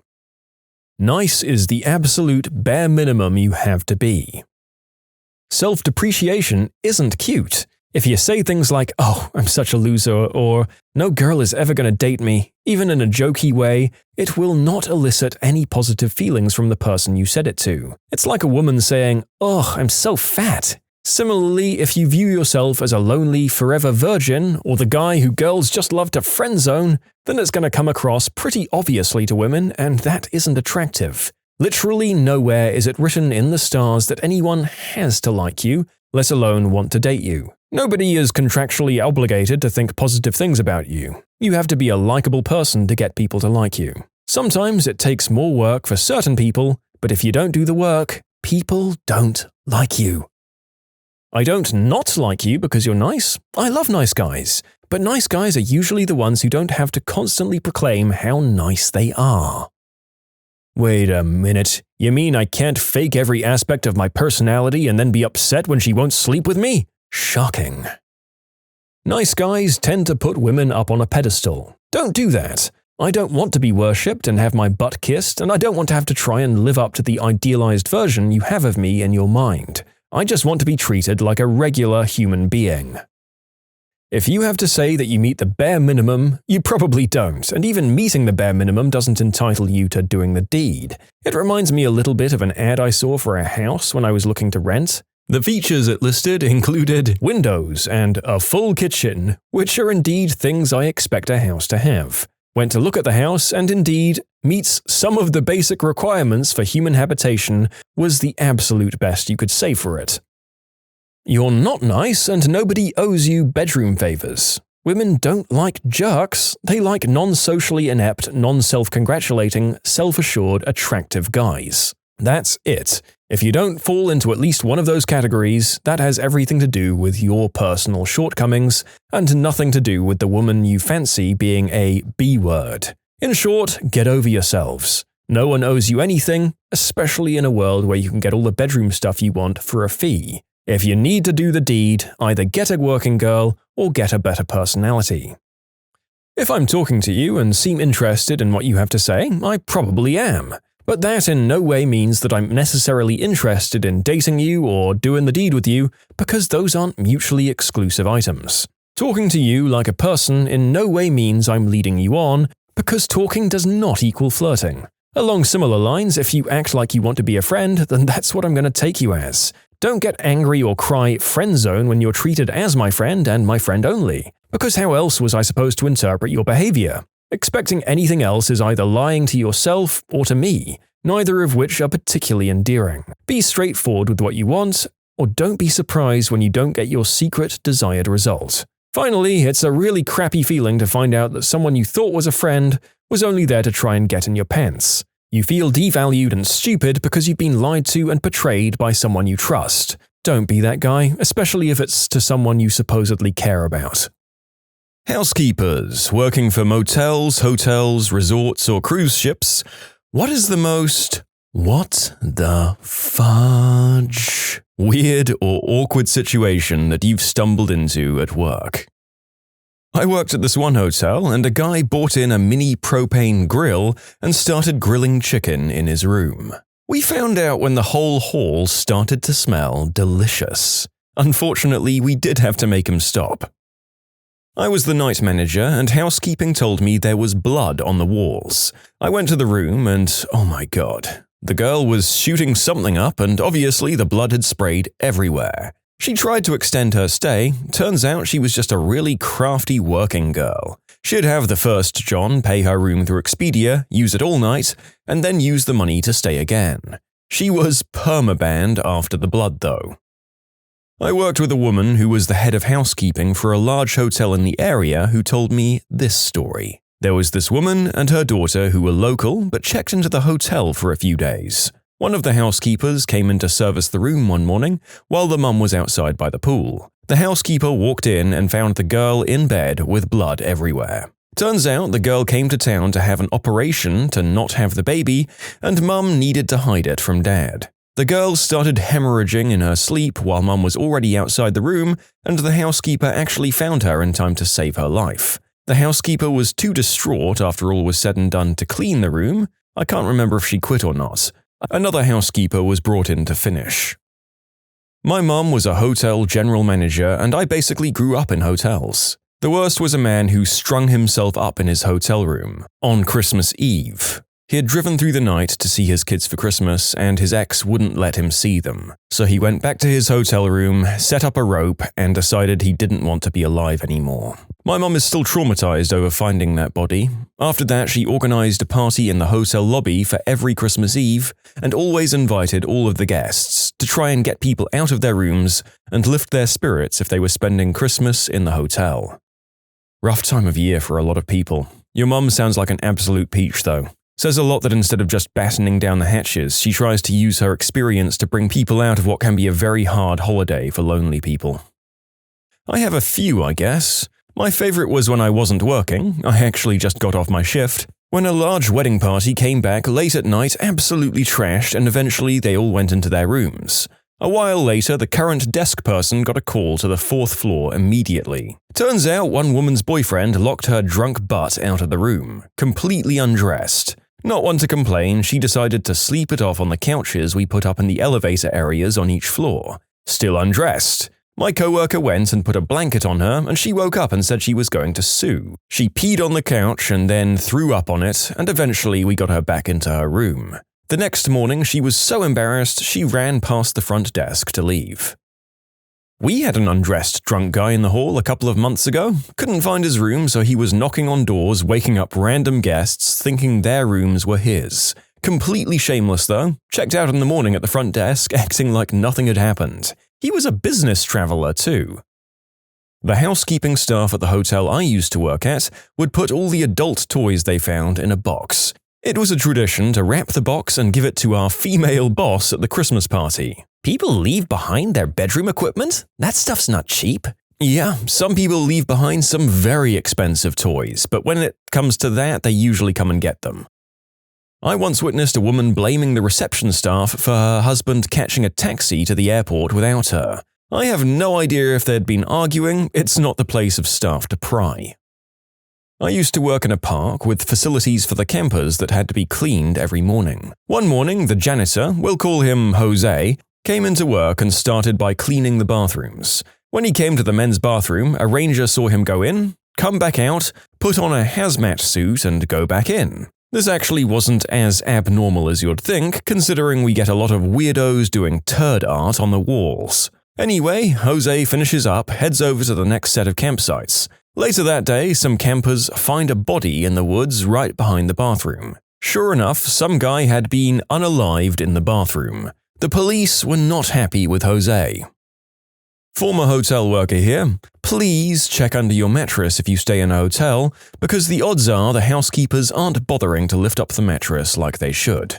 After you've lifted said mattress, go ahead and enjoy the copious amounts of adult magazines that are left there for you. Seriously, people leave adult magazines and DVDs under those mattresses all the time. Quite often, it's a regular guest who requests the same room and it's just their stash because they know the small Nepalese housekeeper won't lift the mattress even a little bit. Okay, update. Apparently some of you are taking the enjoy the copious amounts of free adult material as a literal statement. It was meant to be sarcastic, as at least for myself anyway, handling some stranger's random magazines for my own personal pleasure just seems unappealing. Oh, my top 3 were, in order, painted landscapes across 3 of the 4 walls, painted in number 2. Surprisingly talented. Used Johnnies placed over every light bulb in the room. I didn't actually discover until the rubber prophylactic started to burn. And finally, I had an employee give out the wrong keys to a room. The parents gave the keys to their small children, they ran ahead and opened the door, and inside was a couple performing what we shall simply say were very high-end costumed acrobatics, complete with ball gag and riding crop. I'm sure this is way worse at the low-end hotels, but I managed a Marriott and the standards are high, so some adult material under the mattress was one of a few really bad things we'd find. Every now and then a syringe would be found, but thank goodness that was housekeeping doing their job and not a guest finding it. When I was younger, I worked night reception in a really crappy rundown hotel. I took over the night shift from the afternoon shift and was given my handover. As per usual on the weekends, we had our late checkouts and wake-up calls for airport transfers. Come 2:45 a.m., I called the guests in room 3405, but I got no answer. Tried again a few more times and still nothing. Now, as I'd mentioned, this being such a crummy, -3-star, rat-infested hotel from hell, we had a total staff of 1. Me. So off I went, up 3 floors with the master key to fetch Mr. Collins. I knocked 3 times and got no answer, so I went in. What I saw next will haunt me forever. Across the room in the double-doored fake mahogany closet was Mr. Collins, completely undressed in a standing position, knees bent, shoulders slumped on the inside of the closet, with a belt attached around his neck, buckle side attached to the closet rail, eyes closed and a great big smile on his face, dead as a dodo. So, first aid training kicked in. I knew it was for nothing. The guy was as cold as a well-digger's butthole. Called the ambulance and started CPR, but it was obvious the guy wasn't coming back. Paramedics took over, but he was pronounced dead straight away. Working in the hospitality industry, you somewhat prepare yourself for grannies passing away in the middle of the night and the odd heart attack here and there, but never that sort of thing. In short, guy unalived himself while tickling his pickle with his belt around his neck. Couldn't be saved. One of my co-workers was vacationing in Mexico and decided buying green herb was a good idea, and leaving said herb in a backpack in his hotel room. When they returned to their room, the cops were rushing in and out of there. He began to panic because he was sure he'd got busted for substance possession and that he was headed for a Mexican jail. The cops asked if this was his room and rushed them in. They told the guys to pack up and that they were getting a new room. The room was dark, so my friend opened the blinds. Someone had jumped from their balcony and landed on theirs, thus exploding all over the glass door. That's a very complicated and weird sort of relief, I imagine, and one that would probably make you feel very guilty in the days to come afterwards. I bet the guy rushed that green herb out of there as quickly as possible. No way that it didn't smell. I work as a housekeeper at a casino during the party hours, and I've been there for a while. I have so many stories to share from how crazy it is there, it's pretty hard to believe the crap I've seen. One in particular, I got called to go close down a restroom because a young woman was having a medical emergency right there. I also had an older gentleman ask me if I had a boyfriend while I was cleaning the restroom and we were alone, and he grabbed me and kissed me. He was later escorted out with his wife. I'm a dude, by the way.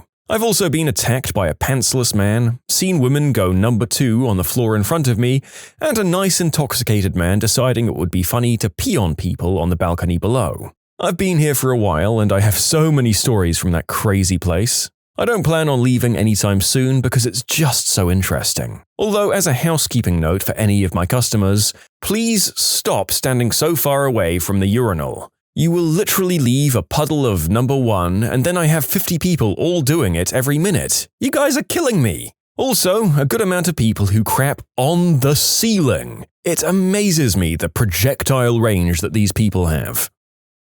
Not a big thing, but something I'll always remember. I worked as a housekeeper in a 4-star hotel. It was quite an expensive place, and we often had rich guests from the Middle East. This will become relevant. The hotel, of course, had a spa area, and it was my duty to close this area at about 10 p.m., meaning to shoo the last guests out of the pool and sauna, clean everything, and close it down. One time I went to see if there were any guests still in the sauna, and when I opened the door there was a woman and man, I assume they were husband and wife, sitting inside. He was undressed, only with a towel around his waist, and she was fully veiled, wearing a head-to-toe chador inside a 90-degree sauna. Needless to say, I was surprised. I don't care about religious clothing rules, to each his own, I guess, but sitting inside a sauna fully veiled surely made me raise my eyebrows a bit. You can submit your own stories to be featured here on the channel. The story submission link is in the description below. And if you want to listen to some vibey music in the background, check out easymode, also linked below, and subscribe. Never worked at a hotel, but I delivered pizzas to them. This one time, this guy orders a pizza in the most run-down hotel in town. I go out there. He says, "Come on in." I usually will not go inside places, but for whatever reason, I took one step in. There's a girl sitting in a haze on the bed, like non-responsive staring, wearing only her undies. I got my money and left, not saying anything. I got halfway to the car and the guy leans out and says, "Hey," and gestures for me to come back. I'm a little nervous at this point as he's hanging out of his door. He could have a piece in his other hand for all I know, and he only approached halfway. He comes all the way out with more money, thankfully not a weapon of his own, and he says, "Hey, have a little extra tip. That working girl gave me a discount when she saw the size of my eggplant," with a big old smile on his face. I'm not sure if the discount was because it was big or small, to be honest. Now, I know full well that I shouldn't have touched this nasty, substanced-out working girl and sleazy dude's money, but of course I did.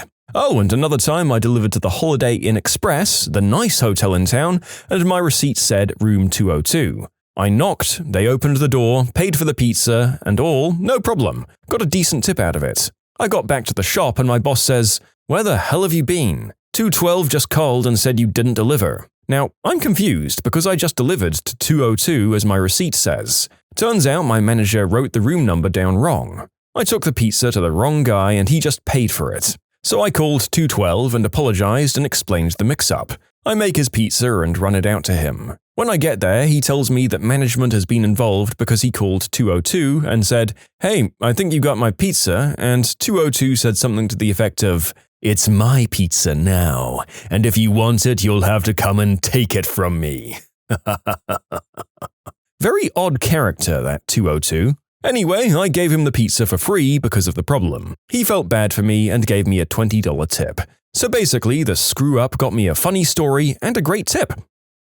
I worked as a night auditor for a small-town chain hotel in the early 1990s. One night, a nicely dressed businessman checked in on my shift. He came back to the desk a few minutes later and rented a few movies. We had VCRs in the rooms back then. One of the movies was The Hunt for Red October. It had just come out on video. The evening went pretty uneventful, but the next night when I came to work, I received the news. Sometime during my shift, he had deleted part of his own head with a deagle while in his bed. No one heard or saw this happen, and he was found by a maid at about 1 p.m. the next day, and he had bled out. None of the maids would clean up the mess. I went into the room and could see the huge pool of viscera on the bed and floor. It took them over a week to clean the room. It smelled terrible. As it turned out, the blood leaked under the floor and under the bed in the adjoining room that we'd still rented out, without knowing there was coagulated blood on the floor. We just kept airing the room out and spraying a lot of air freshener.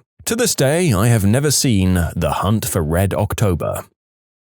I worked for a small golf resort for several years, and this story still burns a hole in my brain every time I tell it. So we have these small hotel rooms that contain 2 beds and a bathroom.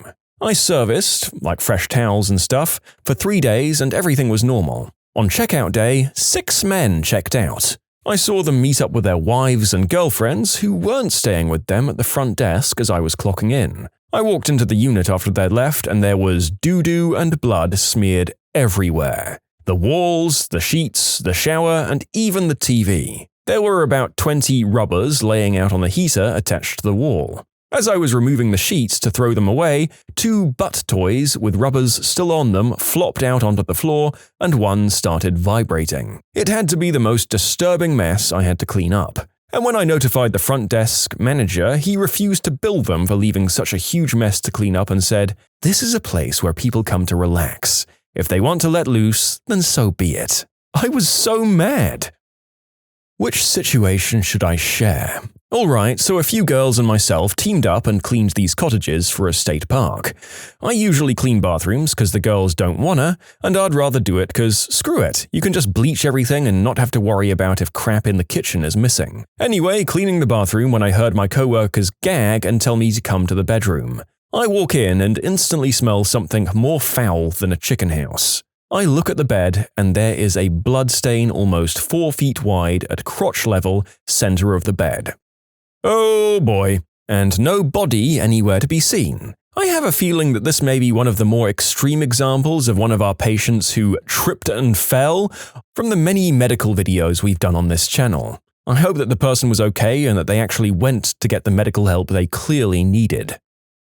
I work at a 7-story hotel in Illinois, and one night a man tried to climb out of a 7th-story window to the roof, a real daredevil. He fell to his death, and the scene that followed was one of the most what the fudge moments of my life, and really changed my perception of people in general. It turned out that while climbing out of the window, his girlfriend tickled him, causing him to fall. Later, when outside, she screamed that over and over, "I didn't mean to make him fall, I was only tickling him." I thought that she had just died crying. In their panic, the remaining 4 people in the room took the elevator to the basement instead of the ground floor and proceeded to punch holes in the wall because they were so laced out on substances that they couldn't find their way out. One got out, but the rest were down there for over an hour. When the woman finally got outside where I headed after calling the cops, she literally clawed at me and begged me to do CPR in spite of the geyser of blood coming out of this man's mouth. He was obviously done. It was a confusing and chaotic night after that. I was the manager on duty, so I was the one who let the police into the room. I watched the police chaplain gather up all of the substances and paraphernalia into a shopping bag, and he did a thorough search as well. There was so much stuff, more substances than I've ever seen before or since. It took hours to clean everything up, and the last thing to happen was the fire department hosing the red stuff away. What was so what the frick that changed my view on people? The official police report stated that substances were suspected to play a role, but none were found in the room. It was just stated that the man fancied himself a daredevil, and others in the room didn't notice he was gone for several minutes. All total lies. I'll never believe another police report as long as I live. I'll never believe another news story, even a small one. What happened and what was reported was so different, I wondered if something had happened at another hotel on the same night. So not a funny story, but one of the most what the frick nights of my life. I was never even interviewed by the police other than giving them the information that I'd been given at check-in, and no, I was never interviewed by a reporter. I even called the paper a few days later and asked if they were interested in what really happened. They were sort of, meh, and never got back to me. What a disconnect from reality. This was just a small incident in a huge city, and now when I see major stories on major news sites, I can't help but think of the misinformation that must increase exponentially. I'm a supervisor at a hotel. 2 weeks ago, I got a call in the middle of the night from one of the bellmen telling me he needed help. I threw on some clothes and ran over, I live across the street, to find a drunk guy passed out in one of the lobby bathroom stalls amongst the single most foul odor I've ever smelled. I couldn't remember his room or who he was with. Turns out he'd decided to go number 2 in the hallway and then fell in it, smearing it all over himself and the floor. It ended with me having to call the cops and him calling me mean. That was actually the second time a drunk guy relieved himself of his solids in our hallway. Also, a housekeeper once found a working girl's menu of the services she performed, as well as a bag full of butt toys. There's an Indian casino near me that was originally a casino. They then built a hotel. As a soft opening, they invited tribe members and their families to stay for the weekend, just to work out any problems before they opened to the public. As it turns out, they had to re-renovate an entire floor of the hotel because they found that 15 out of the 23 rooms in one of the floors turned into a makeshift crystal lab over these 2 days. All the people that stayed in these rooms were family members of the people that worked at the casino, and it was swept under the rug and nothing ever came of it. I did maintenance for a hotel for a few months. The owner and his wife were both involved in the business. I walked into a room where the curtain rod was torn down. In there was the owner and our 18-year-old front desk worker. He gave me $2,000 in cash to not tell his wife. My brother worked in a bigger hotel in the center of Amsterdam. He was a minibar filler for the rooms, so they normally knock about 3 times before going in. He had one room, no answer, so he went inside to start filling up the minibar. As he goes in, he sees a small black case in the middle of the room. A second later, a skinny, undressed guy pops up from behind the wall, holding an adult toy and stuffing euros into my brother's hand. At this point, my brother sees the money and plays along for the moment. The guy opens the briefcase and pulls out a gigantic toy from it and starts inserting this massive thing into his now pulsing behind. My brother stands there in slight awe as the guy tells him to wait and stuffs more money into his hand. This is all happening very quickly. Next thing my brother knows, he's holding a lot of money now. The guy has placed himself on a small stool and is begging my brother to start whacking him on the butt with one of those table tennis bats from Heck, black leather with metal pins on it. My brother sees the money again, starts smacking the guy on the butt like 3 or 4 times before hitting him so hard he falls off the stool. My brother leaves with the money and the guy is still begging for more. Brother tells management and the guy is banned from the hotel. I've never laughed as hard as I did hearing the story. He made a lot of money but still kind of felt like he had turned into a rent boy. When you subscribe, make sure to hit the bell to turn on notifications. Put the playlist on in the background to finish listening to all the stories, or if you want some vibey music to put on in the background, check out easymode. If you like Am I the Genius, give Am I the Jerk a shot. Everything linked in the description.